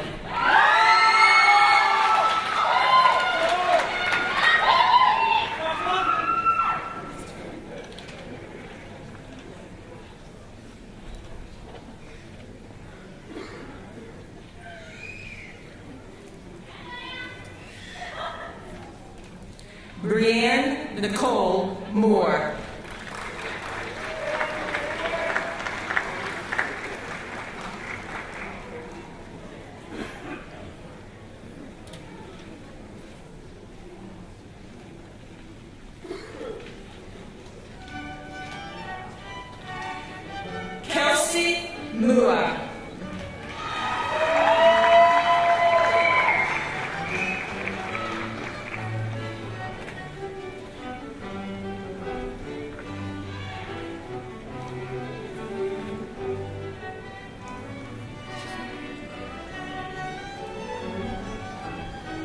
Hadin Ahmed Musay.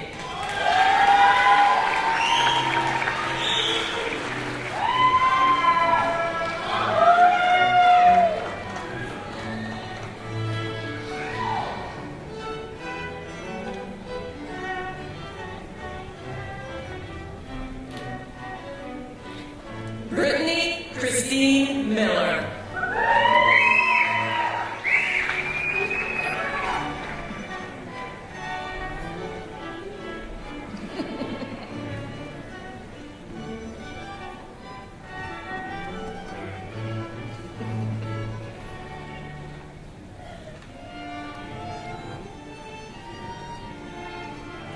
Michaela Allison Muzzy, magna cum laude.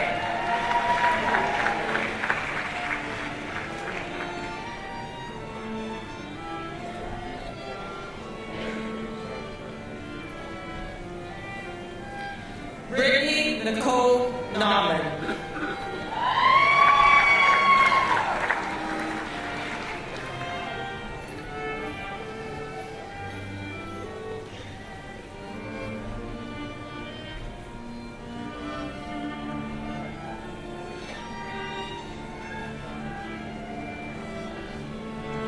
Bushra Naz.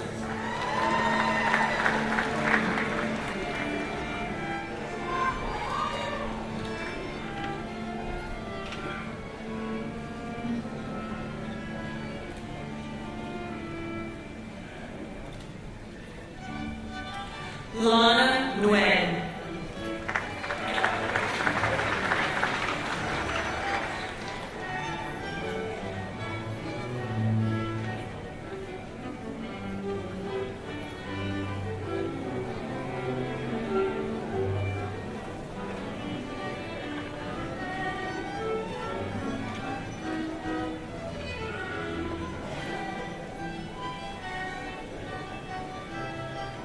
Mywin T. Nguyen, summa cum laude.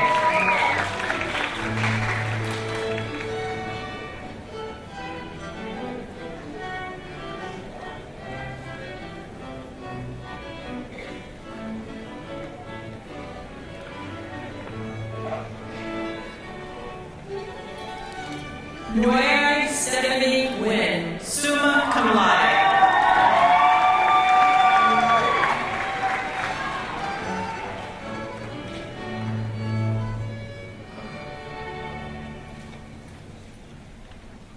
Samantha Tang Nguyen, cum laude.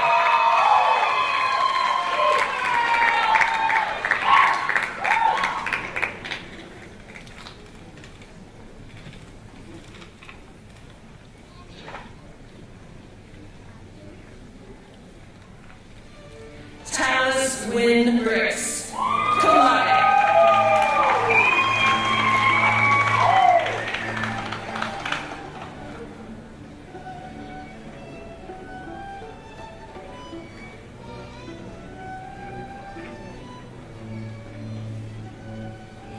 Julie Marie Nicholson, summa cum laude.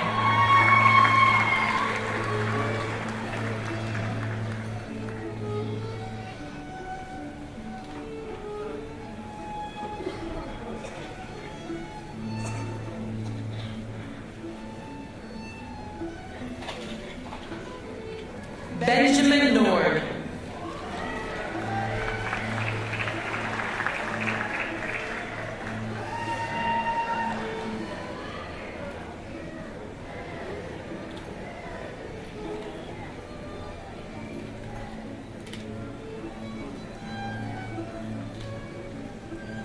Charles Oakley, cum laude.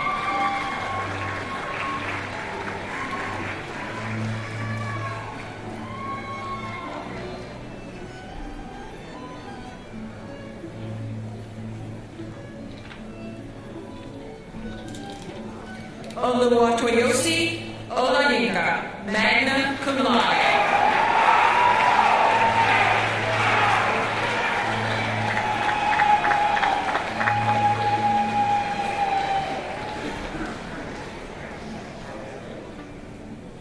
Jenna Nicole Olson.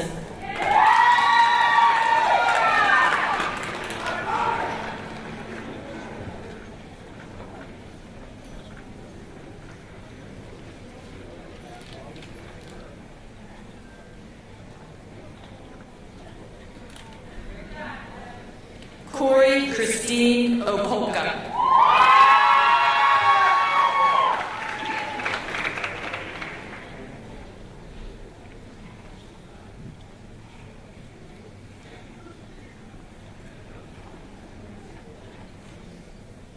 Stephen Joseph Ortiz.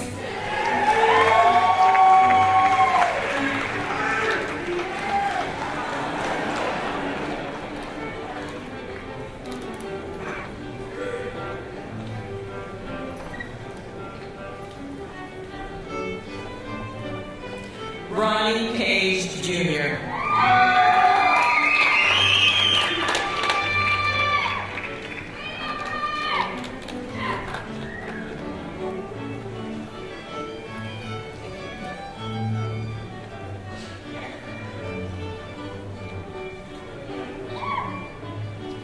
Eric Pan.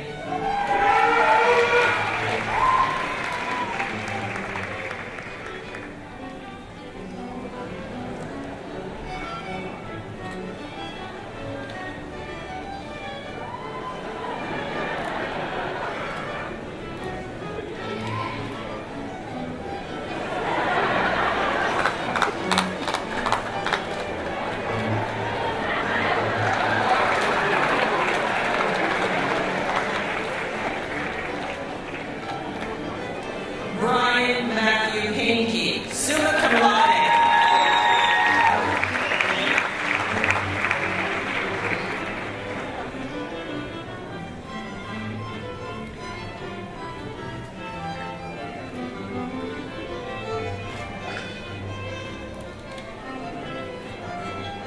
Jin Ho Park.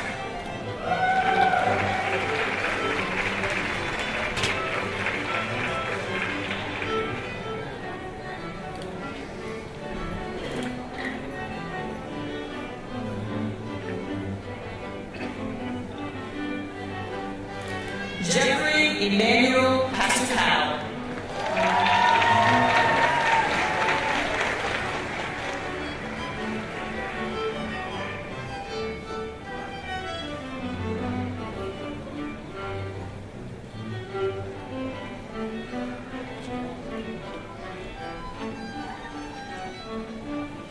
Megha Bhavish Patel, cum laude.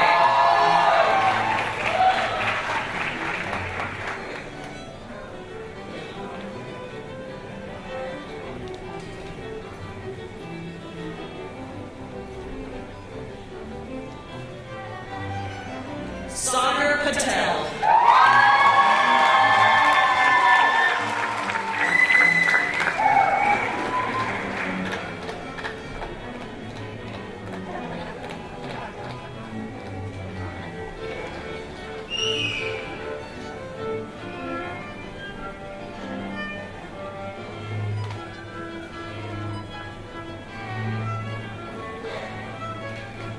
Aubrey Lane Pappas.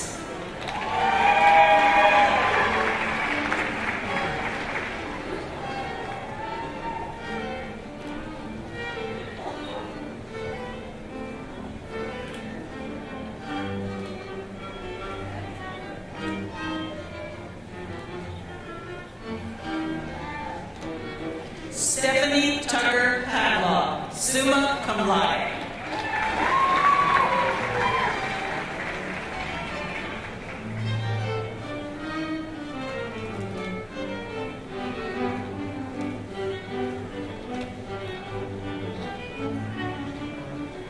Drew Thomas Pentland.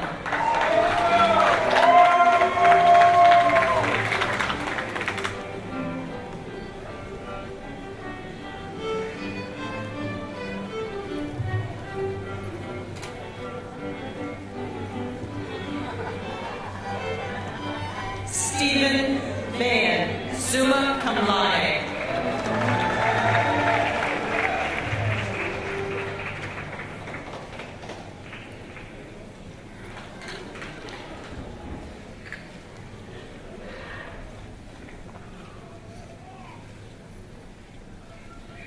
Catherine Marie Phillips, summa cum laude.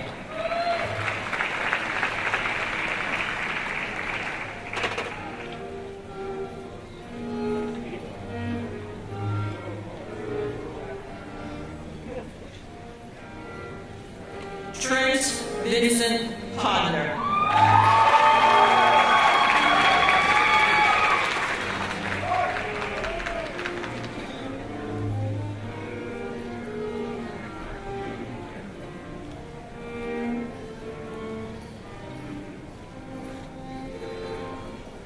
Nicholas Ryan Potter, summa cum laude.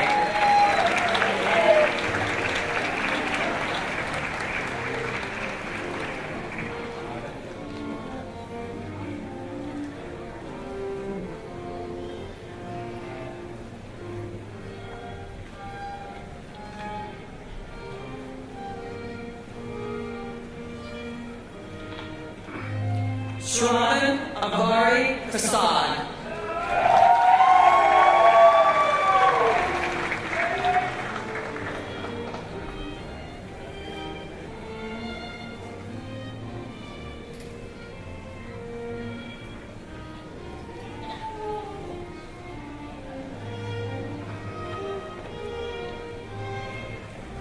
Nancy Kwan.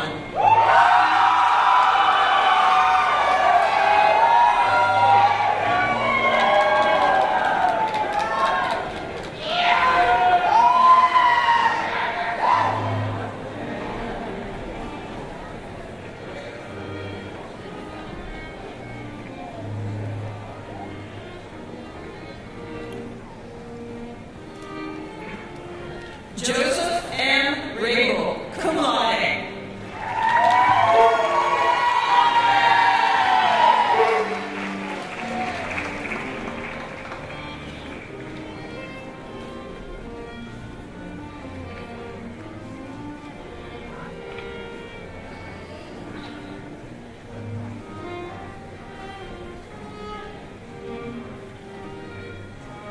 Angela Marie Rainey, cum laude.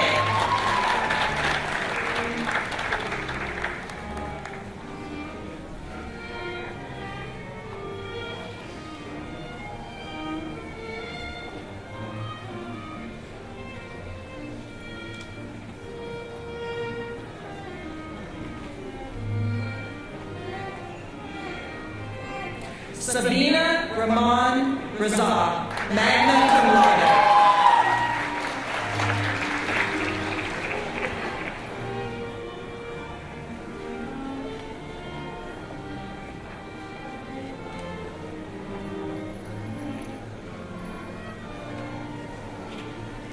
Amanda Lynn Recchio, cum laude.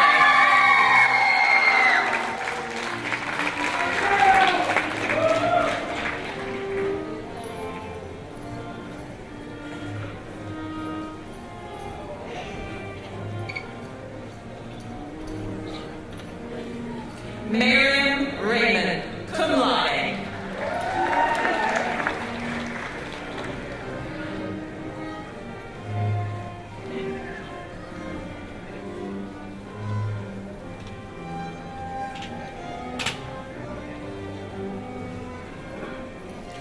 Ashley Morgan Roberts, cum laude.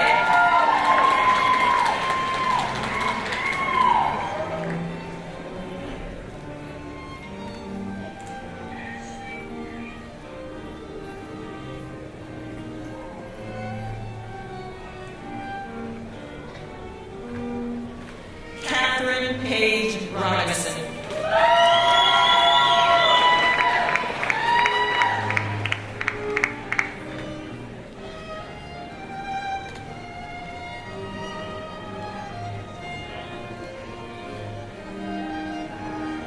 Alicia Romanato.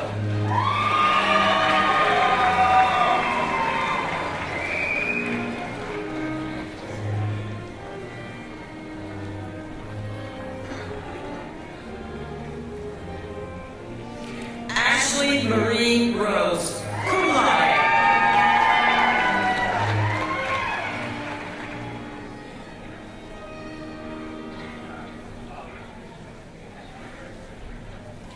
David George Ross, cum laude.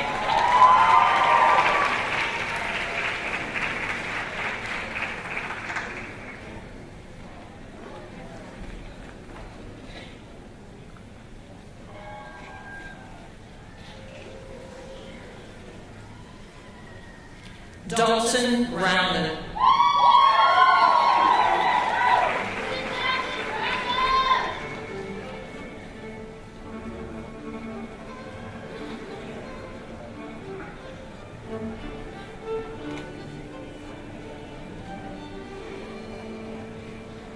Brad Evan Rumancic, summa cum laude.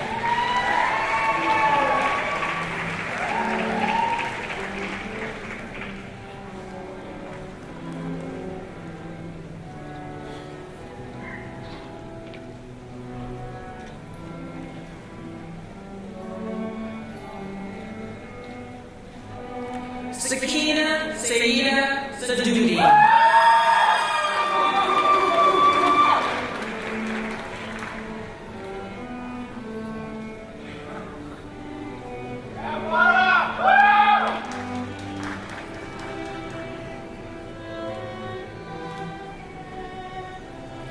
Rachel Connor Salzman.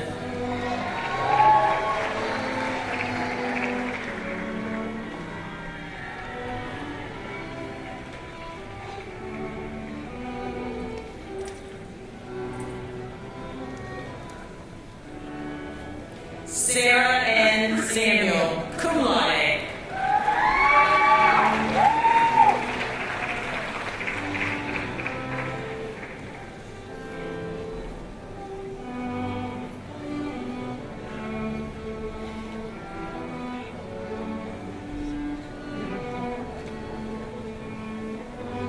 Nicole Elizabeth Schmidt, cum laude.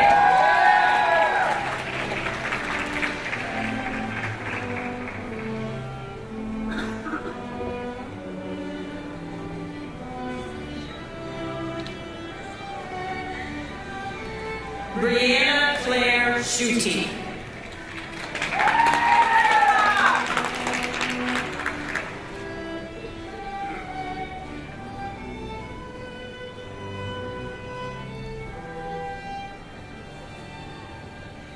Samantha Catherine Schulte.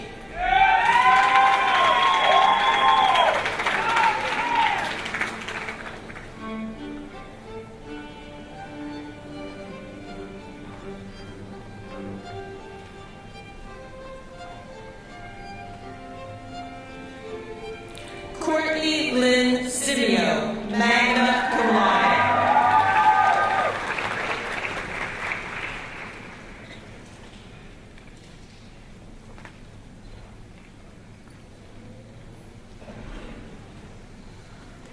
Jason Andrew Scott, magna cum laude.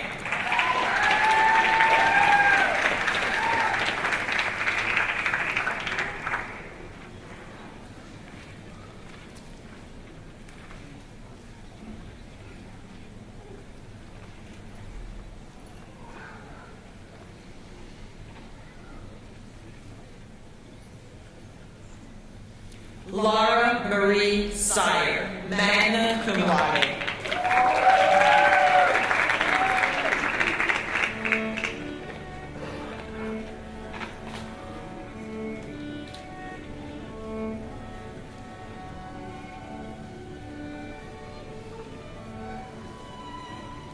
Nicholas Ian Selby.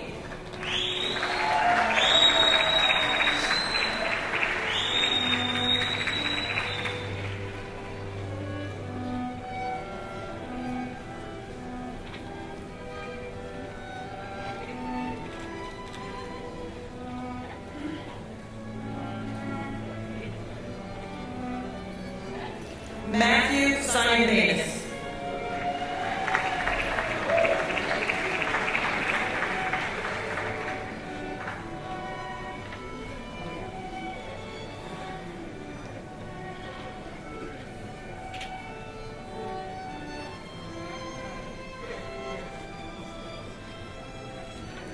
Carmen Marie Stack, magna cum laude.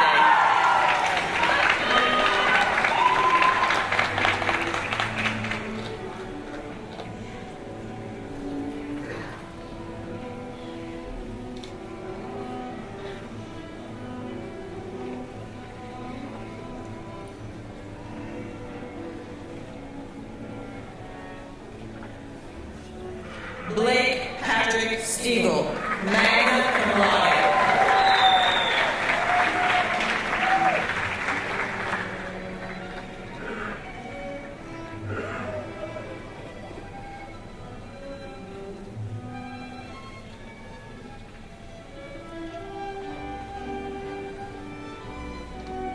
Amy Iron Suck, summa cum laude.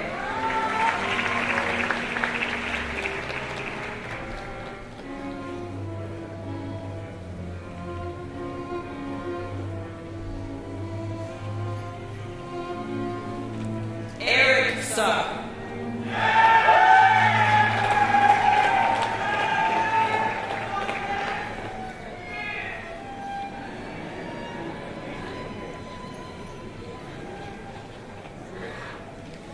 Brittany Lee Tate.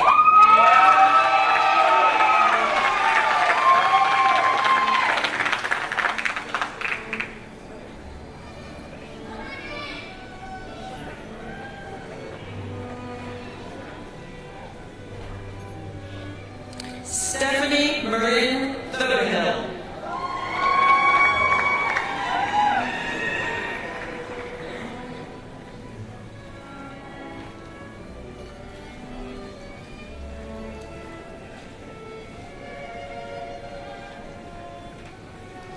Caitlin Nicole Tennisgetter.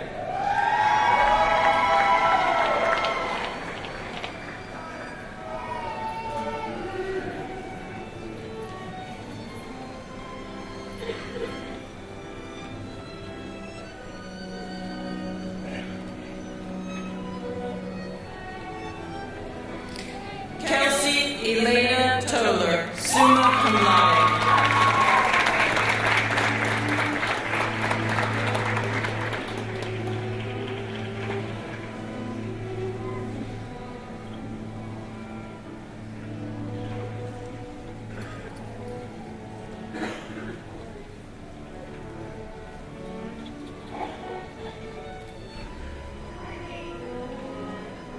Kayla Renee Tompkins.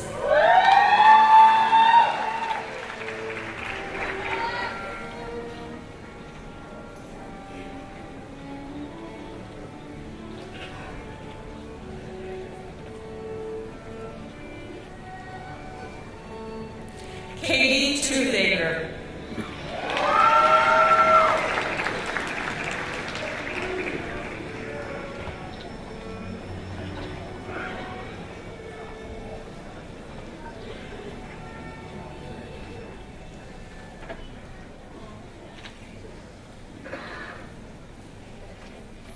Jonathan Tran.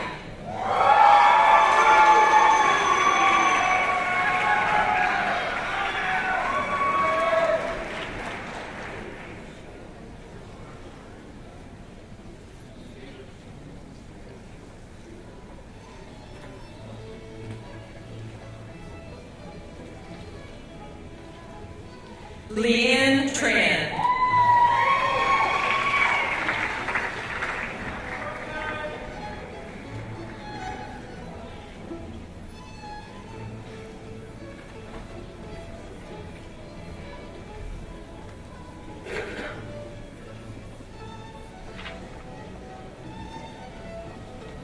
Twee Min No Tran.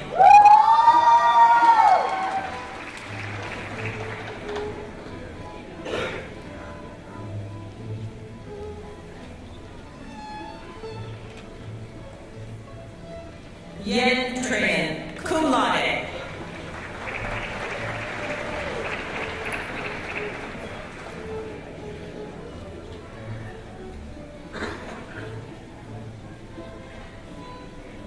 Elaine D. Tucker, summa cum laude.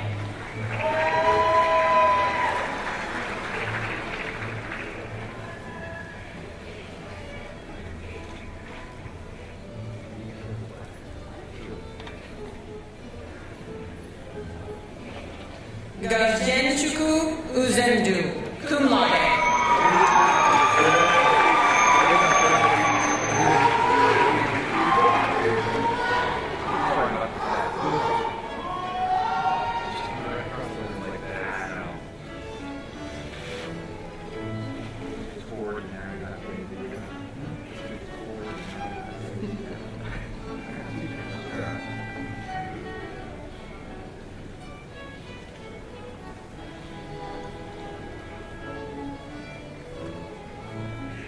Thomas John Valier-Caracol.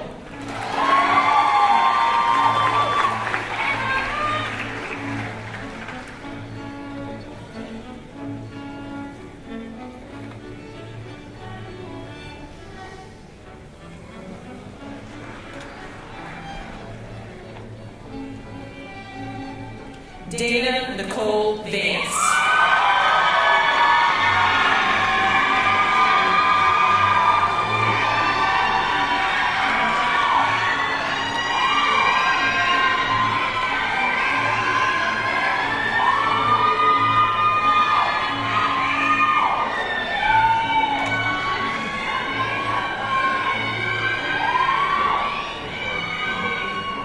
Andrew Nelson Bond.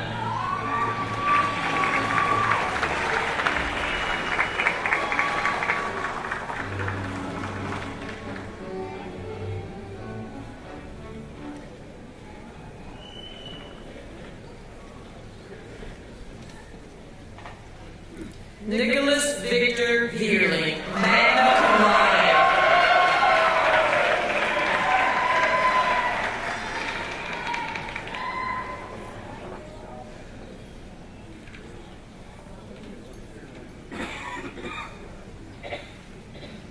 Jennifer Bong, summa cum laude.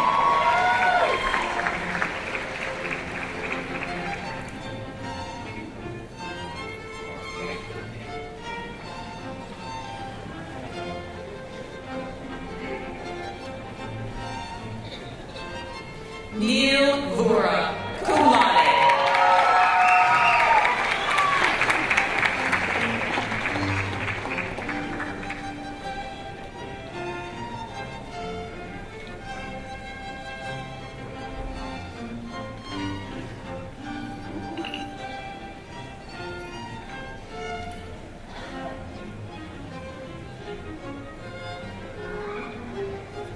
Meredith Thompson Voss.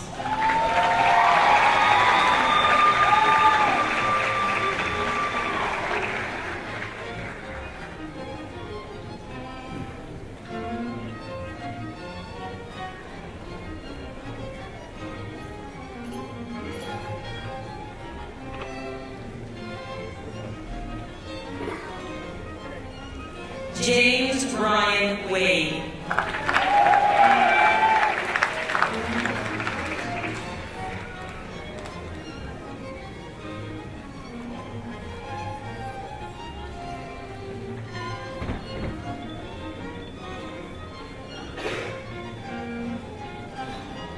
Emily Ann Wampler, cum laude.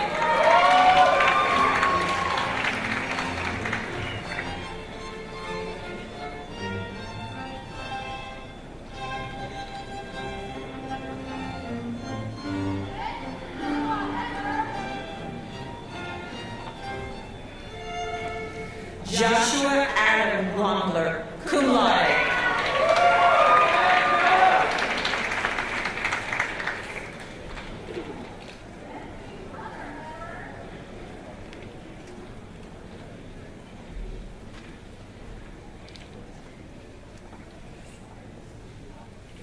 Cece Wang, summa cum laude.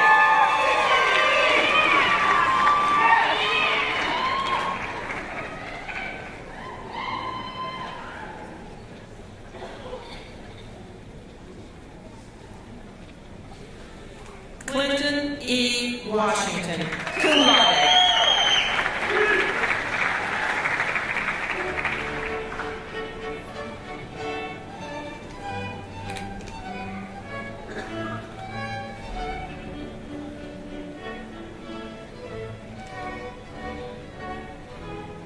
Samantha Nicole Watson, magna cum laude.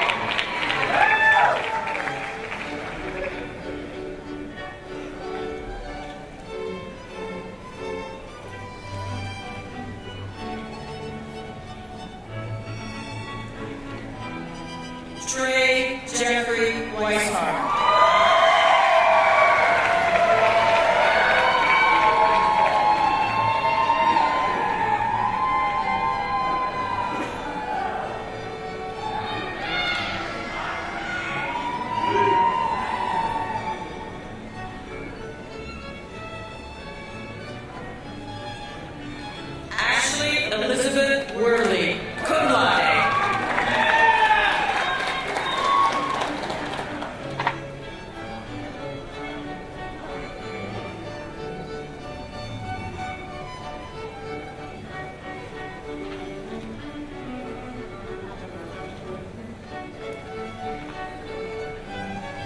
Rebecca Lynn Willie.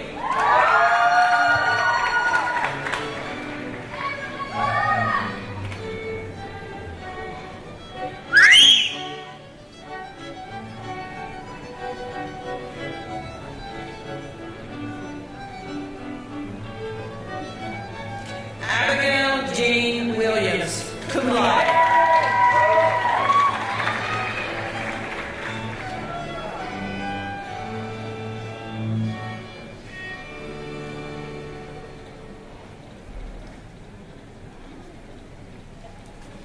Nicole Willoughby, cum laude.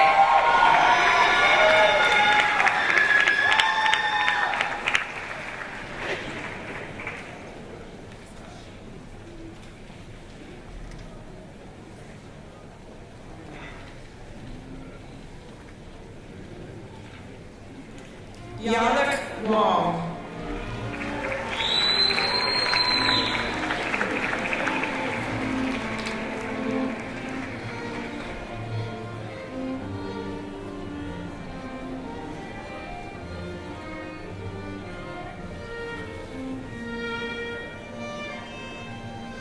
Jessica Josephine Woolsey.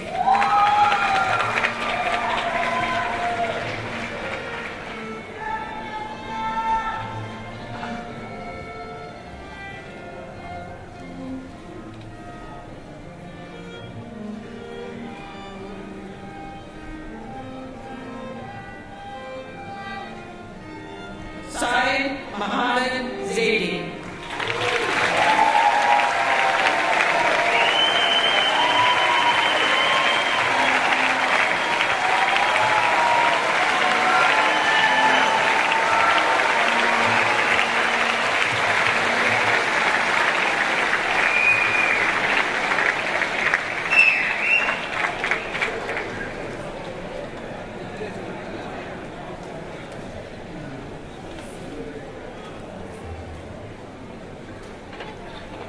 Graduates, if you would please stand one more time. Ladies and gentlemen, I present to you the class of 2017, our Doctor of Pharmacy graduates.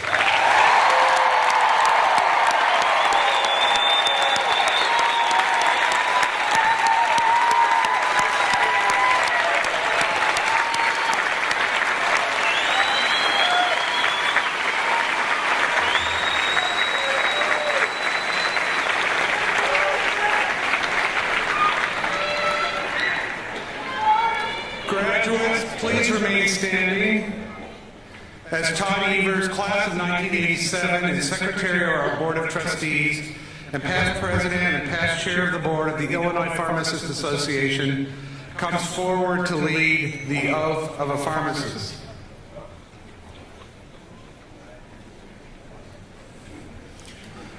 Would the pharmacists in the audience please stand and join these graduates and recite along with me the oath of a pharmacist, printed in your commencement program. I promise to devote myself to a lifetime of service to others through the profession of pharmacy. In fulfilling this vow, I will consider the welfare of humanity and relief of suffering my primary concerns. I will apply my knowledge, experience, and skills to the best of my ability to assure optimal outcomes for my patients. I will respect and protect all personal and health information entrusted to me. I will accept the lifelong obligation to improve my profession, knowledge, and competence. I will hold myself and my colleagues to the highest principles of our profession's moral, ethical, and legal conduct. I will embrace and advocate changes that improve patient care. I will utilize my knowledge, skills, experiences, and values to prepare the next generation of pharmacists. I take these vows voluntarily with the full realization of the responsibility with which I am entrusted by the public. Congratulations, graduates. Welcome to the profession.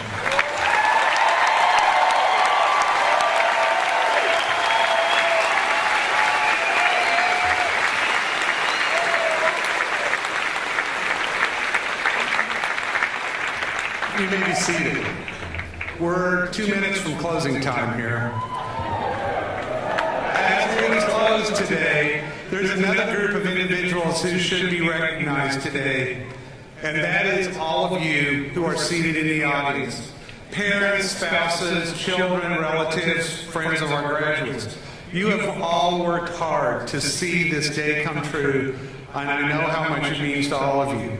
I would like for you all to stand so that we and the graduating class can thank you and honor you.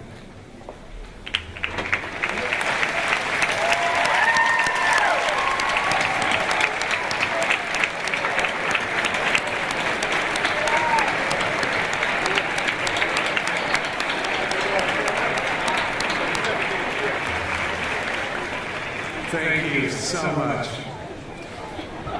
During the year of celebration of our 150th birthday in 2014, Dr. Bob Zabrowski, Chair, Department of Liberal Arts and Professor of History, uncovered text to the class song of 1921 while studying archival material from the history of the college. Tristan Frampton, Assistant Professor of Music and Director of our Royal Chorale, set these newly discovered lyrics to music in honor of our 150th anniversary, and we declared it our alma mater. If our Royal Chorale would please come out. If you have a great singing voice, or even if you don't, and you would like to join the singing of our alma mater, you can find the words and the music in your program.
Thank you again to our Royal Chorale.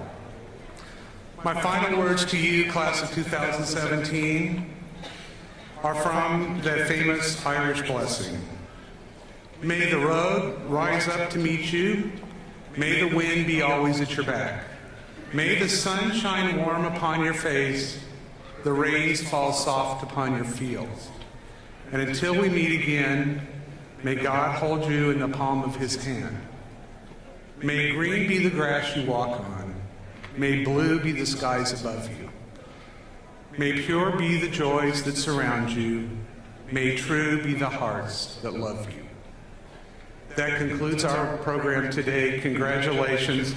And again, to our very special class, congratulations.